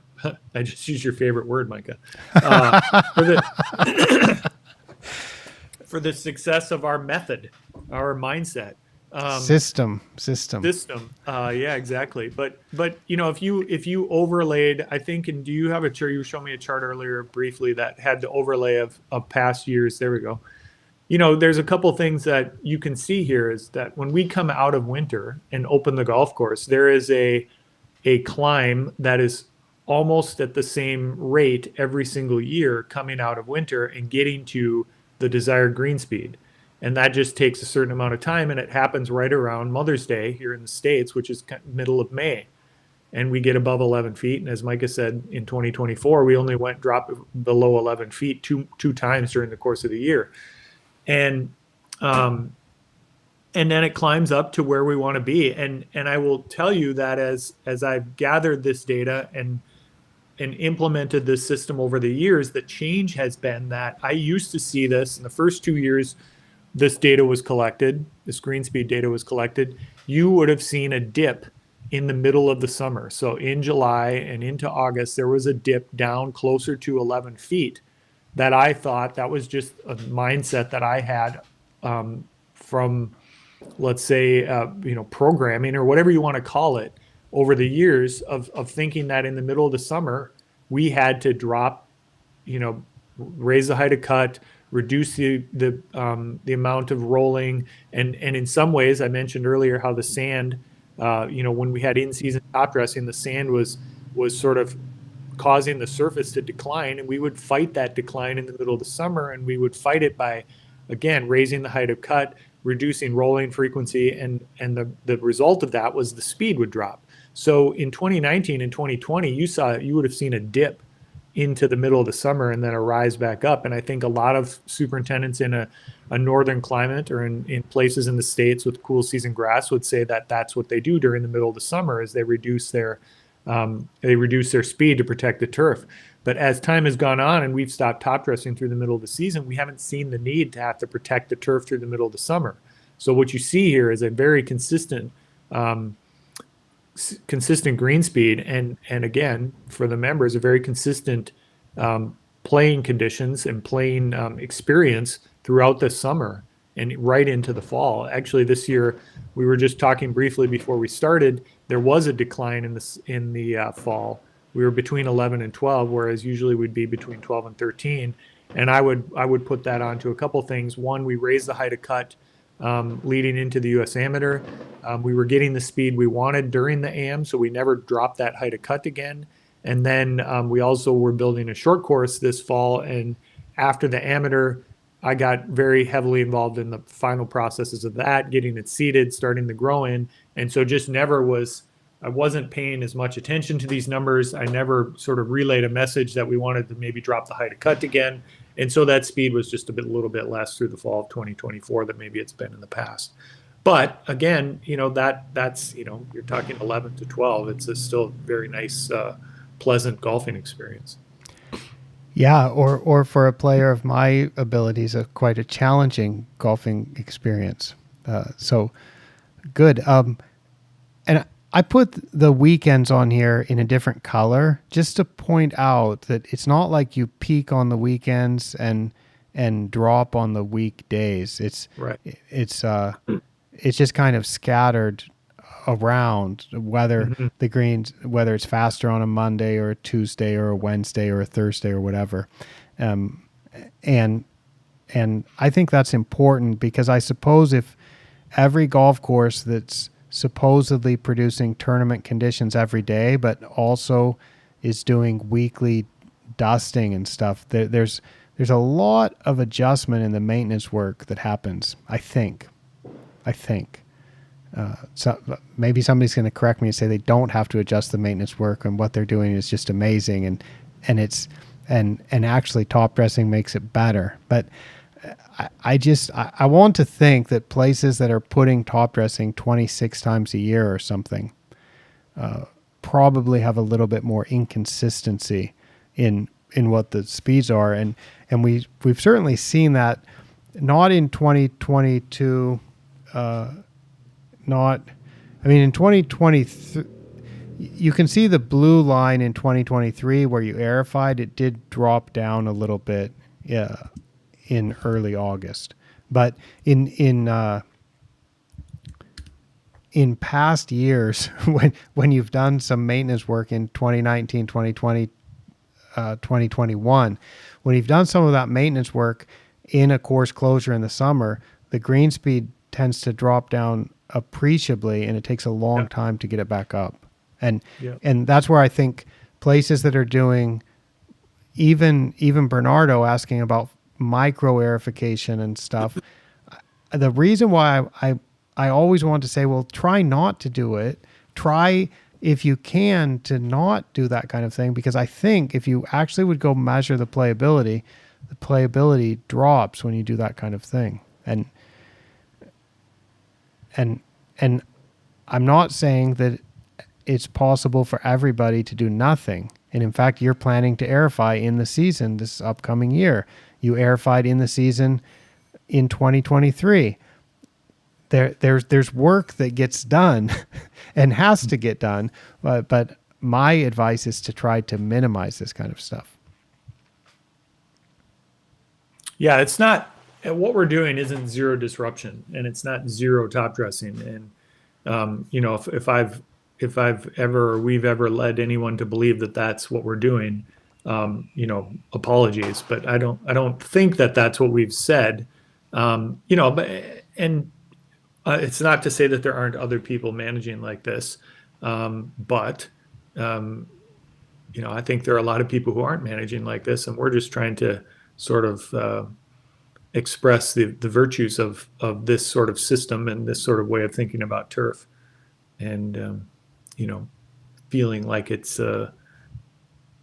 provides the results that people are looking for in a way that's I'm always careful to say this because people hear the word easier and they think, oh, we should be trying harder, but in a way that's I think more easier to it's easier to replicate, and it's easier to get really good days. I mean, look at in that box of your information there, Micah. We had 180 days that we measured the stimp meter. 46% of those days, the average was 12 feet or above. 82% of 11 feet. Yeah, and this is you measured almost every day, and we're not saying, well, like, let's not count April, because right. So we're going from the very first day, and you go all the way into this year. I think it was November 2nd was the last measurement. There's basically, you're already closed, right? You're going, if we would shorten the season a little bit, we could manipulate those numbers and make them look even better. But this is including like every day, and you were 46% of those at 12 feet or above, which is this is opening day to closing day, so it's every day is included, or basically every day is included in there. Do you have maintenance Mondays? No, I mean that's another example of, you know, we don't really do any maintenance on Mondays, and that's, you know, and I've gone back to club leadership and you know, the golf team, and we've talked about that, and that's become somewhat beneficial to us in that, whether it be member play or employee play or outside event play on a Monday, they're getting the exact same thing that people that played on Friday, Saturday, and Sunday are getting. And then Tuesday, you know, Tuesdays, Wednesdays, and Thursdays for us are big guest days because a lot of people are bringing out business clients, and they're playing on those days. And so, you know, when people bring guests out, they want to experience a great golf course, and they're getting to experience virtually the same golf course that we're experiencing on the weekend. So we're not having this, you know, we top dressed, and I mentioned Austin earlier and his reaction and how he's talked about the reels and the mowers. You know, if you put top dressing down, you're doing something after that top dressing is down. There's some impact to the surface. Either you're choosing not to mow for a couple days so that you're not picking up sand or you're not dulling the reels, or you are mowing and the reels are getting dull and they're not cutting the way that they normally would, and they're not cutting as clean as they normally would. So there's some impact there. Now, how much does that impact the surface, and how much does it impact golfer experience? You know, it's hard to answer, but I think it does to some degree. Yeah, I I think it's so impressive to just be that consistent with the surfaces. Can you talk a little bit about the firmness? Because I think that's, well, I guess, what's your mowing height? For people that are looking at those green speeds, what type of mowing height were you going at? Typically, we'd be at about 100. Okay. So, And then during leading up to the USAM, we went up to 110 with the intent of going back down to 100, and then we never did. We just stayed at 100. So 110, sorry. so I mean, that's those USAM speeds were, I mean, you were here, Micah. It was really, I was sort of bewildered almost. We were mowing higher. We were doing less work than I thought we needed to do. And we were getting speeds that were just really almost off the charts. It was really incredible. It's almost like I sort of joked during the week. It's like the grass knew that there was a tournament. So it just decided it was going to almost go dormant for the week. yeah, it was, it wasn't growing very much. So I think the way that your growth regulators were stacked at that time, or had been applied, was just perfect, matching with the temperatures. And I think, do you normally mow every day through in August, or would you normally mow like not 7 days a week? We'd be about 4 days a week normally. And so I think that mowing every day Yep. has something to do with that, where it just it takes off all the material, and if the grass is not growing rapidly, then mowing it every day just leads to the next day you're not going to get very much growth either. I've seen that myself. I get to mow greens at the Masters, and frequently when we go and I mow on the first day on Monday morning, that'll be the most, that Monday morning mow will be the most grass that we'll get all week. And then it just diminishes as the week goes on. You know, that can change too. If the temperature gets different or there's rain or something, some of that will have an impact. But generally that's the way it would go. The most grass is on Monday, and then you just diminish. It diminishes throughout the week. And that's exactly kind of what we saw. So, And so about the firmness, because that kind of circles back, and I think we're kind of coming about to the end of this. So if anybody has questions and wants to ask them in the chat and wants us to say anything, please put the questions in. Otherwise, we'll start leading towards the close of this. But I don't have a chart of firmness data, and I don't know if you do, but you can certainly talk us through how the surfaces were firm enough for a championship, and maybe how the surfaces are firm and what percentage the firmness drops after a saturating rain and that kind of thing. For people who are concerned about, well, if I don't vent the greens, because you know, if you don't vent the greens or you don't top dress the greens, if you don't do the things, what effect that might have on, let's see, I'll bring your chart up. So there's your, let me make that bigger. There we go. So we're showing, Chris chart is showing a chart that he's going to describe now. So we have a scatter plot here. And Micah, please, if I get any of the statistical information here incorrect, or you feel like you can jump in, please do. Okay. Because you've looked at this, and these boxes that are on here are in reference to conversations that we've had. So what this chart is a scatter plot looking at the firmness on the left on the y-axis over here. And this is a GS3 firmness. So those who have used a true firm or a GS3 will recognize the scale. And this is firmer as it gets to the top. And then on the x-axis is the VWC. This is measured with a TDR, and the 4-inch, the millimeters, I don't remember, or the centimeters, I don't remember metric. 12 millimeter. Centimeter. 12 centimeter, sorry. 12 centimeter tines, probes. So this is the VWC getting more wet as it goes to the right.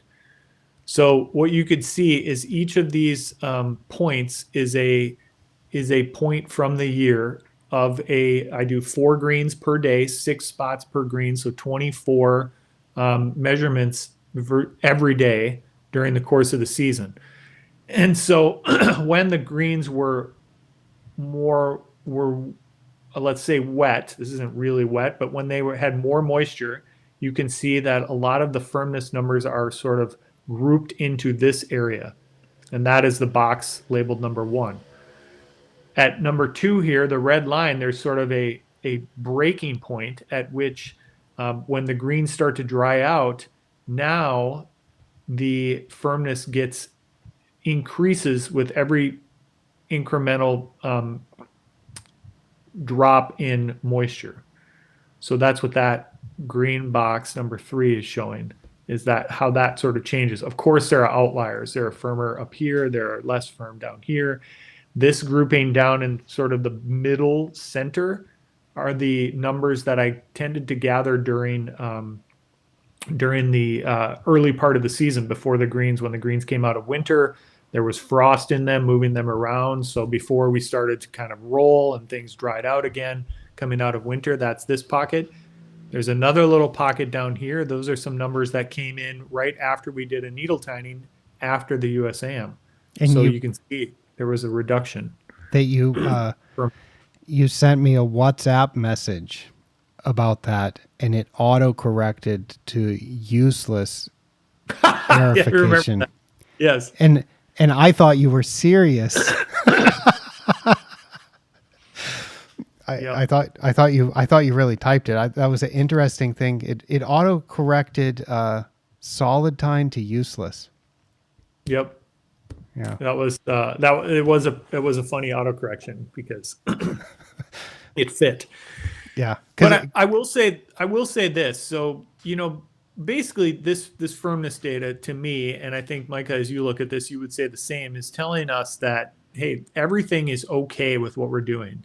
We're not accumulating organic matter. Of course, we know that from the OM 246 numbers, but the way that we're doing this, the system that we've implemented, the lack of top dressing during the season, that isn't causing some sort of negative or some sort of decline in firmness or making the greens less firm. In actuality, what I found, again, this pocket right here that I'm using my cursor on, I think you can see that, is right after we did the needle tining.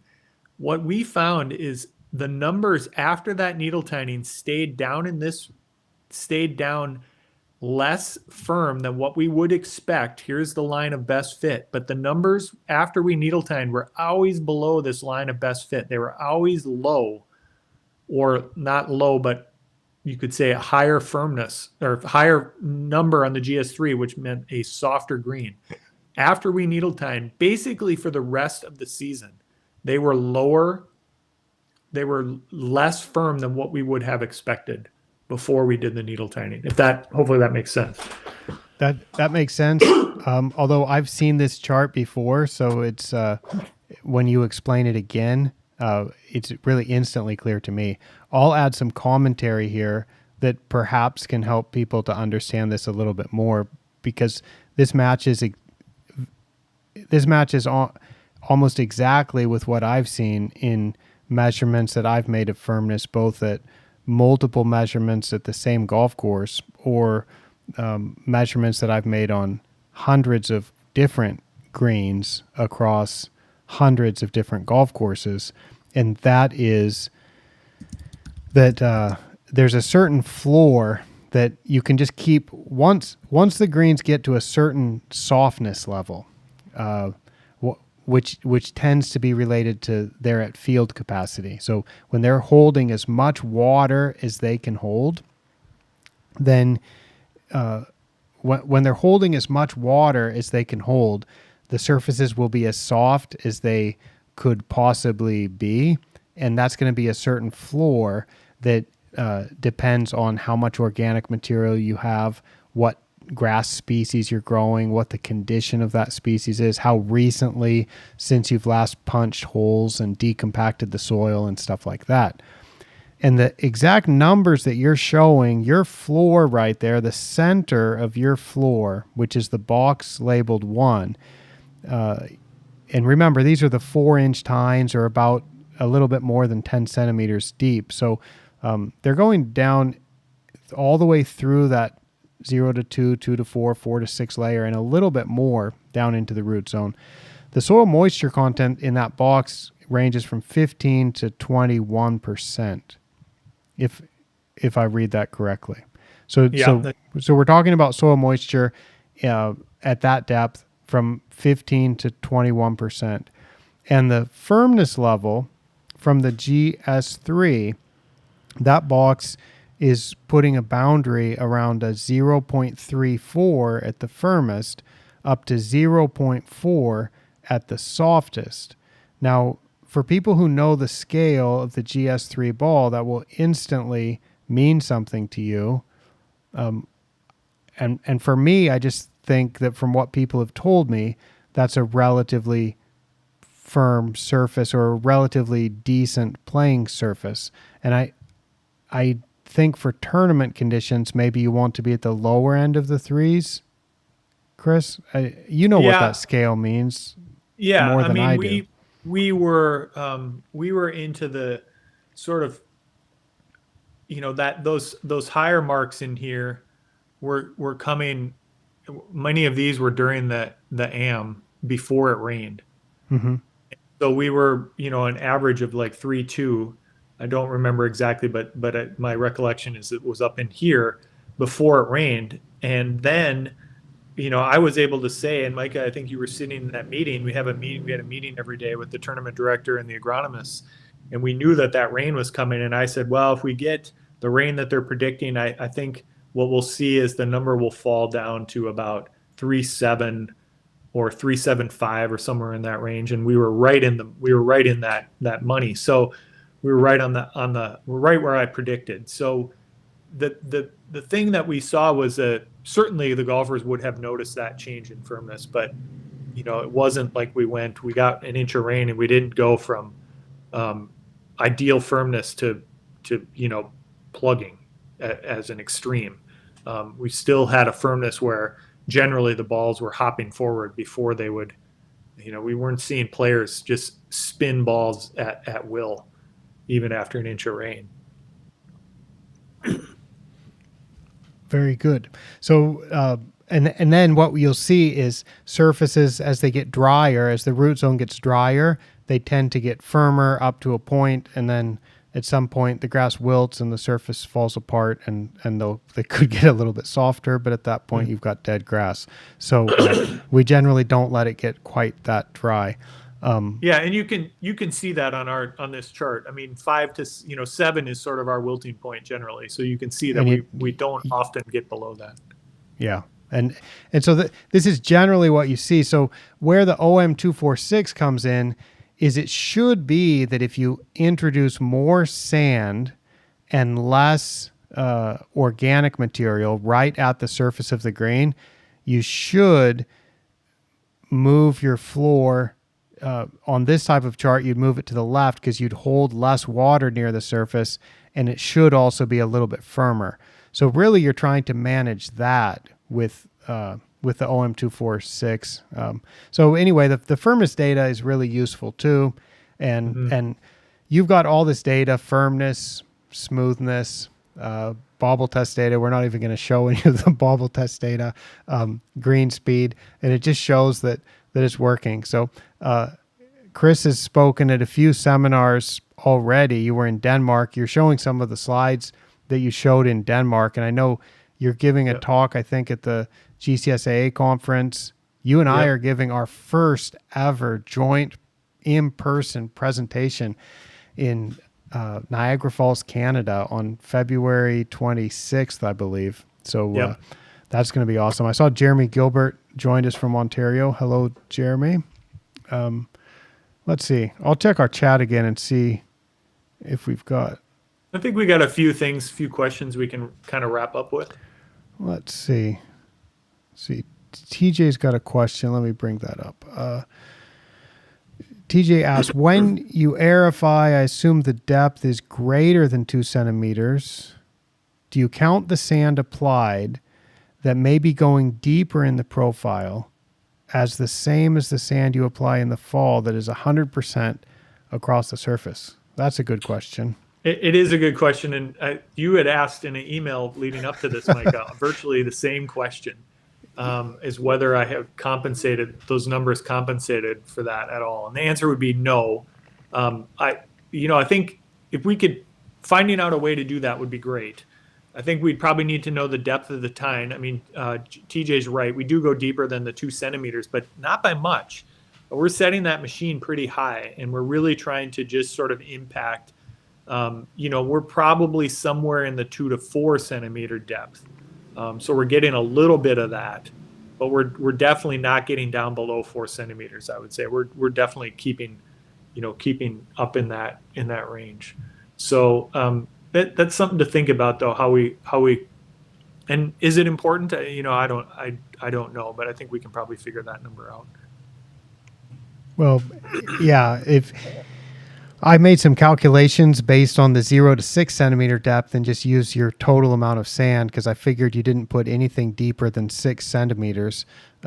So there's various ways to calculate this. And anybody that has OM246 data, I know the USGA runs a lot of tests, and there's a lot of other Brookside consultants that run a lot of OM246 tests, and maybe a few people else. Certainly if you're in the UK, you might be running those at ETL or some other labs. If you're in New Zealand, you might be running those at NZSTI, or even some other labs down there. So there's various ways where you get the equivalent of OM246 tests. I've got an online calculator that you can find at my website that I can't really recommend it enough for making calculations, because calculating the accumulation rate turns out to be trickier than it seems the first time you attack the problem. Because people might think, well, your organic matter went, let's say, for example, it went from 4.5 to 4.8. So if it's gone from 4.5 to 4.8, you could say it's gone up by 0.3%. So you might think that your organic matter accumulation rate is 0.3%. But if you've applied sand top dressing over that time period in between the testing events, that sand top dressing should have caused the organic material to go down, because when you add sand, the sand does not have much organic matter in it, or has 0 organic matter in it. So it has some mass, and that mass is going to cause the percentage of organic matter in the soil to go down. So you need to account for that. And because when you add sand, you simultaneously change the depth of the root zone, and you simultaneously change the bulk density of the root zone, there's a number of things that change all at the same time. And so it's tricky to make that calculation. It took me a long time to figure out how to do it, but I've implemented it in this calculator. And then once you know what that accumulation rate is, that accounts for how much sand you've applied and how much your grass is accumulating organic material in the soil, then you want to predict into the future. Let's say that you went from 4.5 to 4.8%. Now you might say, okay, I want this to stabilize at 4.9% next year. So that the online calculator or the app will tell you, and you can adjust your accumulation rate also. So you could say that your accumulation rate last year was a certain amount, and you say, you know what, I'm predicting that I'm going to put 20% less nitrogen next year. So I think my accumulation rate might be 20% lower. So you could adjust that, and it'll give you a prediction for exactly how much sand you need to apply at any layer to hit a certain value. And it will also tell you if you are unable to achieve that with any of the input data. So that basically means you're asking it to do something impossible if it won't give an answer. So I think that is something that I really want to recommend for anybody that's doing OM246. It's really useful. It's not designed by a software designer, so it might be a not perfectly easy to use, but I find it easy enough to use to make calculations. So in fact, I was doing that with some of Chris's data, and I calculated that Chris at the or at Hazeltine on those bent greens at the 2 centimeter depth, it's the recent accumulation rate has been about, well, it's ranged in the past 4 years. It's ranged from 8 up to 14 grams per kilogram per year. And what that means is 8 would be 0.8%, 14 would be 1.4%. But you see, when you look at the chart, that Chris has, and if we scroll up on this and go look at how it's actually changing, you see that it's not going up by 0.8% per year. It's not going up. That number's not going up by 1.4% per year.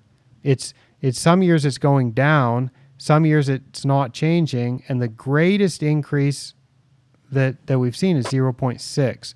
But the actual accumulation rate is different. So that's something that for people who are trying to optimize how much sand they put and really manage the organic matter, I encourage you to play with that calculator. All right, more questions. Bernardo loves his infiltration measurements, and we've talked about this before on the ATC Turf Discord, I think. Chris, do you notice any? I don't think you measure infiltration. I've never measured it. I do not. It's so far from my thinking. I wouldn't even be able to contribute to this question. Yeah, I never think about it. I mean, the only way I think about it is when the guys go out and hand water, can they get the moisture to uniformly go into the surface so that we're not dealing with localized dry spot, because that becomes very difficult to manage. And so, and Jeremy Gilbert has asked about wetting agents. And so I use wetting agents just purely for that purpose, to get it so that any watering that we're doing is uniformly wetting the root zone.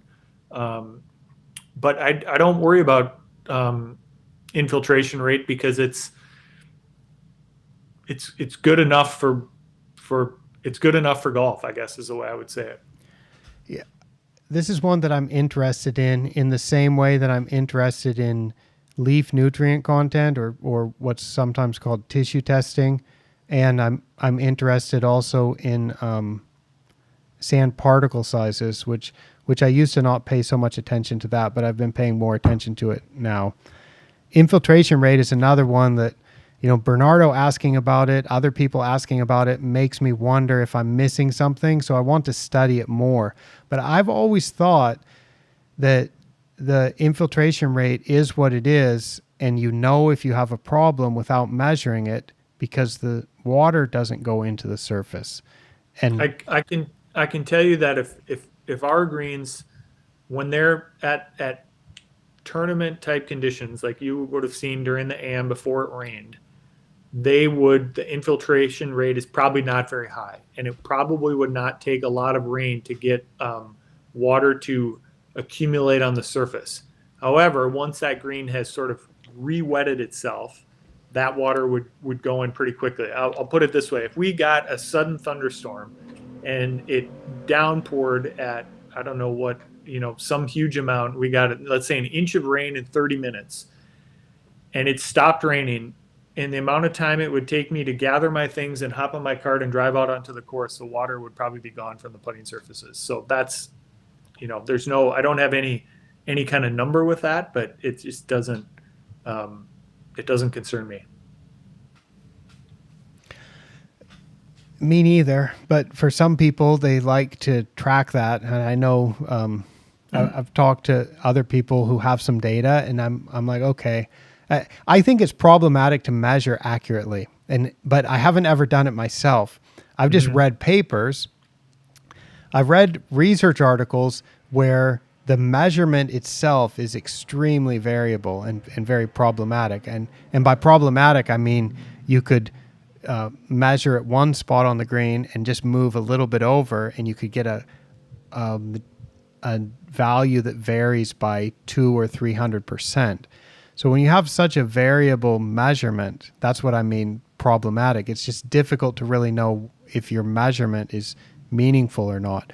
So I've always thought, like, just use our eyes and do like Chris says. If it rained an inch from a thunderstorm, he can just go check it 30 minutes later and it's fine.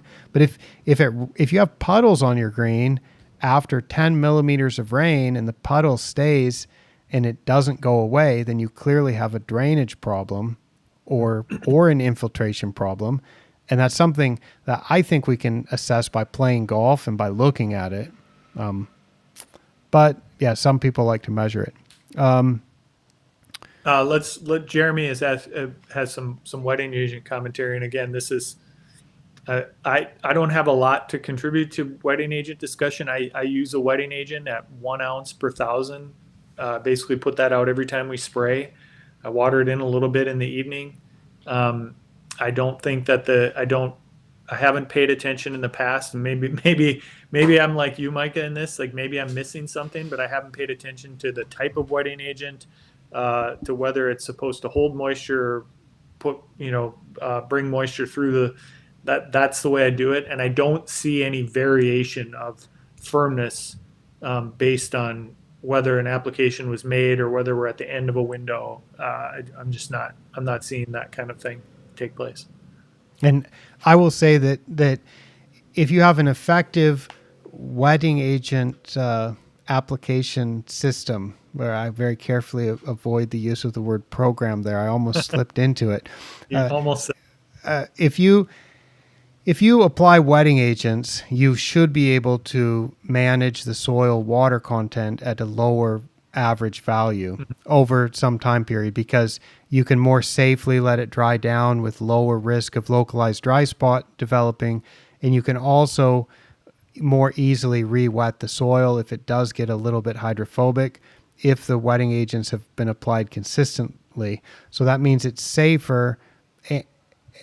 Well, it means you don't have to apply as much irrigation. So if you actually take advantage of those conditions that you have by applying wetting agents effectively, it should lead to firmer surfaces because you'll be able to maintain a lower average water content. So that to me is the answer that you should have, but it's often such a subtle difference that it's difficult to prove that.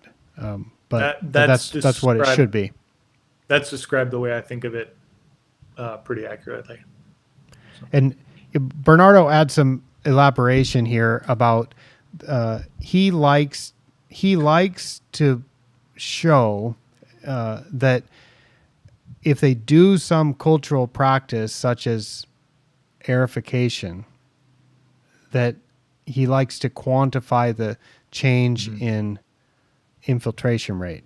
So he says it's the difference in the same location after a cultural operation. So and I would just say, Bernardo, that I question if that's the right thing to be measuring, because if you change the infiltration rate, it's like, oh, well, it's expected that punching holes is going to change the infiltration rate, but does it really matter? And I think what we should be measuring is more the firmness and the green speed and so on. But there may be places in the world or people with a certain type of root zone where this is an important measurement. So I don't mean to disparage it too much, but in my mind, it always comes back not to the infiltration rate and even not to the clipping volume and the things that I do like to measure, not to that. I like to measure the playability. And then we do all of this maintenance work in order to maximize the number of days in the year where we reach our desired playing conditions. Mm-hmm. So I think Bernardo mentions needle tining frequency, and we were looking at the firmness chart, and based on what I saw, where the firmness dropped after we needle tined and stayed at that point for some amount of time, extended amount of time after the process had been completed, I think about it, and I was very much a person who used to needle tine every other week or every month. I mean, it was a regular thing for us for many years. And what I think you would see happening is, I don't know if you continue to get softer the more that you do, but certainly you're keeping the grains at a firmness level below the potential. You're going to be softer than you could be if you were not performing the needle tining. We have found that the need for needle tining, or the reasons we felt we needed to do it, were not really something that we haven't seen a negative impact from not needle tining. Let me put it that way. And so we just very rarely do it. I've got a few blog posts about that, where this is something that I also used to recommend, and John Kaminsky still recommends it. And we've had discussions about this. And I thought that there was all kinds of supporting research for the value of venting and needle tining in helping creeping bentgrass survive hot, extremely challenging summer conditions and high soil temperatures and all that. So I recommended it just as a preventative, safe way to keep grass healthier. And then I started looking for, well, wait, where's the details on the research on this? And I could find surprisingly little. And I've got a couple blog posts about that. So if anybody's interested, let me know. But I certainly found that it makes surfaces softer. And when I was working with Andrew McDaniel at Kea Golf Club, and we were trying to find ways to make the putting greens firmer for the KBC Augusta tournament that's held, it's a professional event on the Japan Men's Tour at the end of August every year. And in 2013, 2014, 2015, I kept recommending to core and put sand, or punch solid tines and put sand. And I was thinking that was going to make the surfaces firmer. And the surfaces did not get firmer. The surfaces only got firmer when he stopped punching holes. So from 2017 onwards, I think they've only aerified twice that I can recall in about 7 years now. And the surfaces are appreciably firmer, which makes sense because they're not decompacting them. Now, I will add a word of caution here. Some people actually deal with surfaces that do need to be decompacted. And if you have surfaces that need to be decompacted, then don't skip aerification. But I think a lot of people have surfaces that do not need to be decompacted, but they continuously do that for the textbook benefit of decompacting the soil. And that's the way I think about it. And again, you get back to the grammar of greenkeeping here. What do we actually need to do? And do we actually need to do the things that this enhances? So do we need to decompact? No. Do we need to improve infiltration rate? No. Do we, whatever the other reasons are, we've just found that those are not necessary. So therefore, we have a practice in needle tining that we really don't do anymore. But you've got a machine that could do it. Yes. Do you keep those, or were they parked in the barn? Were we joking about that, or was that somewhere else where you had aerifiers but you didn't know where they were or something? That might have been here. Yeah. That's funny. Yeah. Let's see. Chad Allen says he's late to the party. Well, Chad, if you like 2-hour-long conversations, you can check in later, and this will be recorded, so you can watch the whole thing. He's asking about your thoughts on the GS3 and the Deacon app. Chris, I'll let you answer that one. Yep, I've been using it. The firmness that we talked about earlier, which Chad may have missed, it was firmness that was gathered from the GS3. I don't really use the Deacon app, other than that you have to get the information from the GS3, comes up on the Deacon app. So I use it for that purpose. I actually write the firmness down and then I put it into my own spreadsheet. I don't think there's anything wrong with what they're doing with Deacon and the way, if you're new to data collection and you want to do it in there, it's a great way to do it. If you're new to data collection, you want to do it in Greenkeeper, which Bill Kreuzer and Doug Soldat have developed very nicely. Do it. It's wonderful. I'm very understanding of the way that I want to collect it and the way that I want to record it. So I continue to use my spreadsheet. I happened to have dinner with Bill here in Minnesota about a month ago or so, and he said the same thing. He said, if I was doing what you're doing, and I've been doing it for as long as I have, he goes, I wouldn't record the data in our system either. But that's just, what are you comfortable with? What do you use it for? How do you use it? What kind of, but Greenkeeper, Deacon, I think for data collection, if you're getting started, those are wonderful ways to do it. So I don't have anything against it, but I don't personally use it myself. So I think the GS3 is a nice tool that's probably getting better all the time. I think it's great for the firmness. I've enjoyed using it for that. It's easy. I played around with it from using it as for green speed and smoothness. I didn't find that to be as easy or as nice to use as just the regular typical stimp meter, and so I didn't really use it for that. So, because it happens to be 2025 in Japan now, I will reciprocate Andrew McDaniel's message. So he's apparently stayed up until past midnight, and he greets us all Happy New Year. So I will tell Andrew back Happy New Year. I'm looking forward to seeing you next week. Wow. Happy New Year, time flies. You're heading to Japan next week? I'm headed on Sunday. Yeah. So yeah, we got some seminars up there. We'll be talking about bent grass management, and that's going to be really good. And then go see Andrew and collect some soil samples with him. So we've got a really long timeline of OM246 and nutrient data at Kea Golf Club, and I'm looking forward to getting another round of samples. Yeah, I'll answer Chad's question too about the GS3, which I haven't really used it much. I think it's really user friendly for people that want to use the app and just have the data that just goes right into it. And for people that don't want to trust, a lot of people, the bobble test is just too much to overcome to have to learn how to do that. And people don't want to trust that they can score it properly. And for those kind of people, it's going to be wonderful to be able to get a smoothness and trueness score and have it on an app on your phone.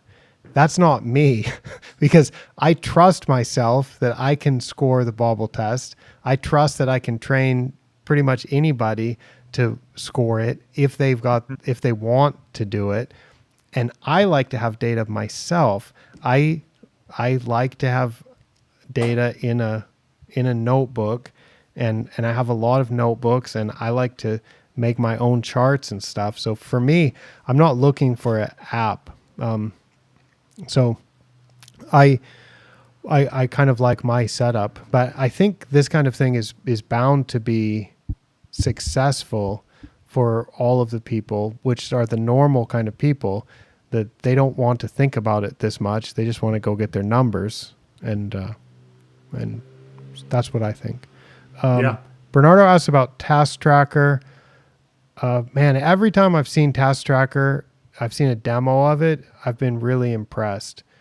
But I don't know what they do with data organization at all. So, nor do I. I haven't used it. So. Well, it's New Year in Japan.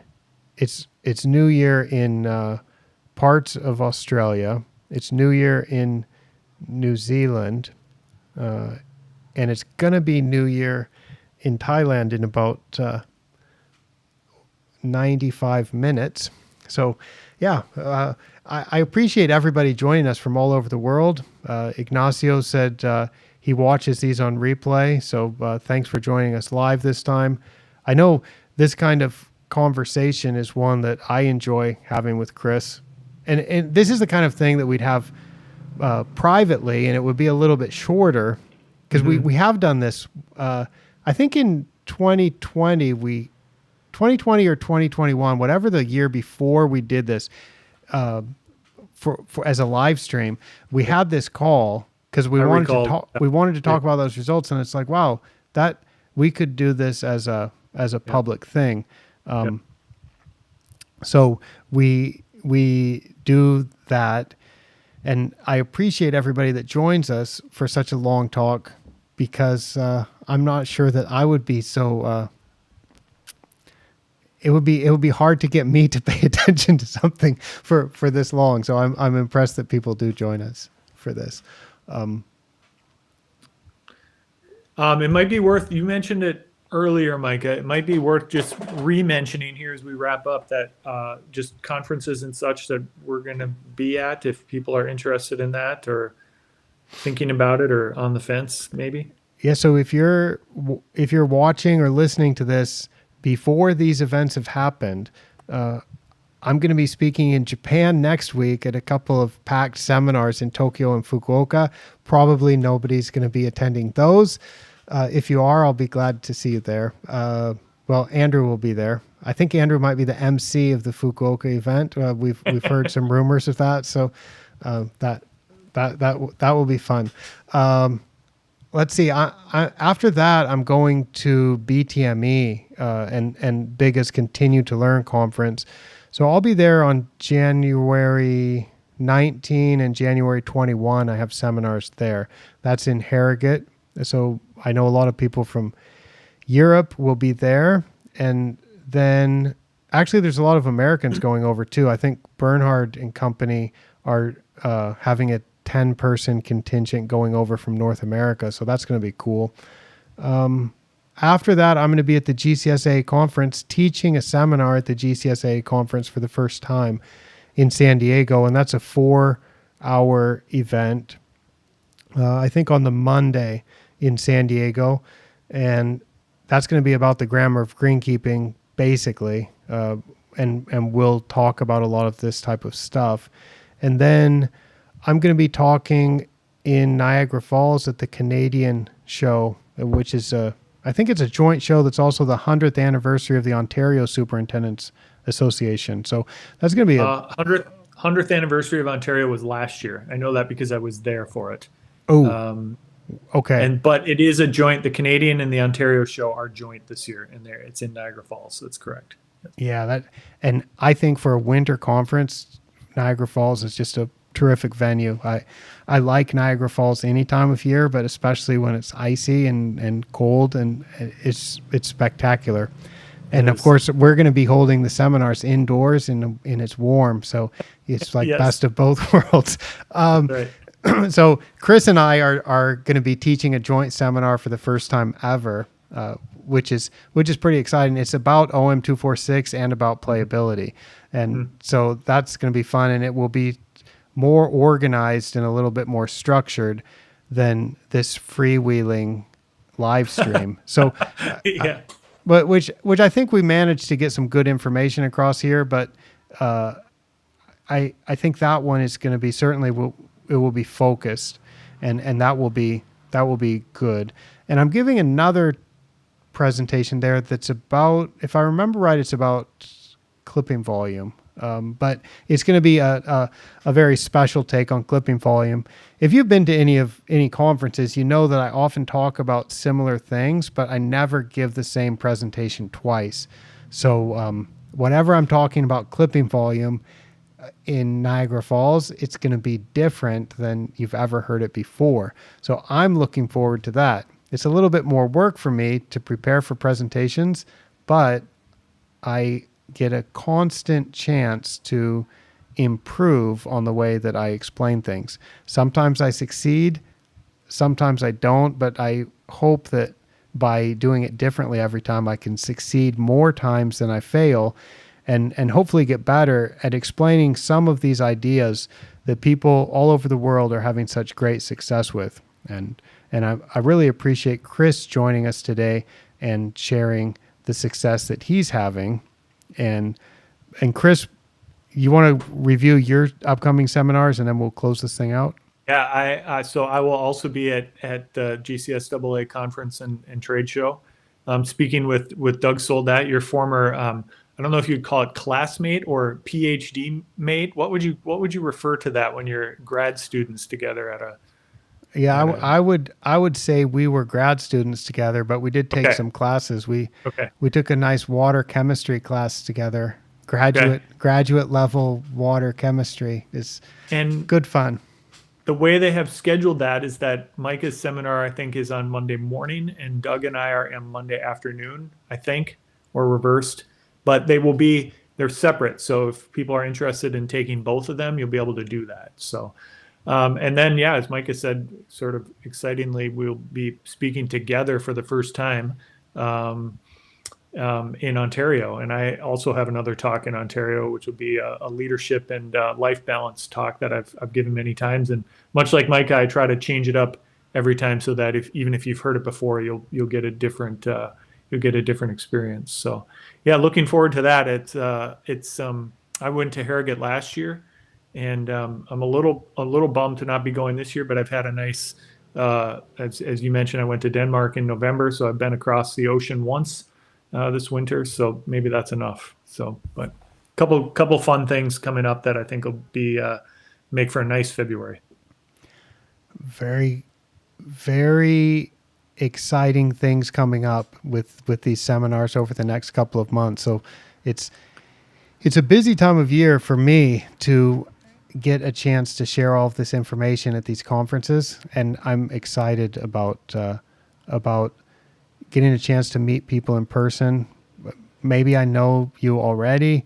Maybe we've just corresponded. Maybe I just know your name. Maybe I don't know your name.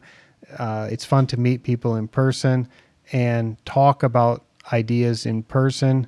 And it's exciting how we can share information, and I can learn from people that are managing grass. People that are managing grass can learn from other people managing grass. People learn from people like me that think about managing grass and communicate about managing grass.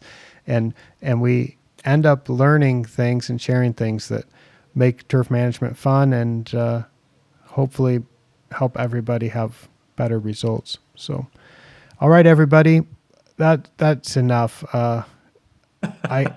I could talk about this for a long time, but I don't need to. So we've run this for 2.5 hours. I'm gonna tell everybody to go spend time with your family, or go do your work, or go reminisce on the year or watch this again on replay if you just can't have enough.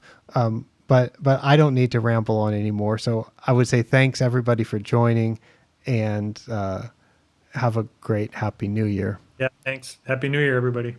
All right. Thanks, Chris. Bye-bye.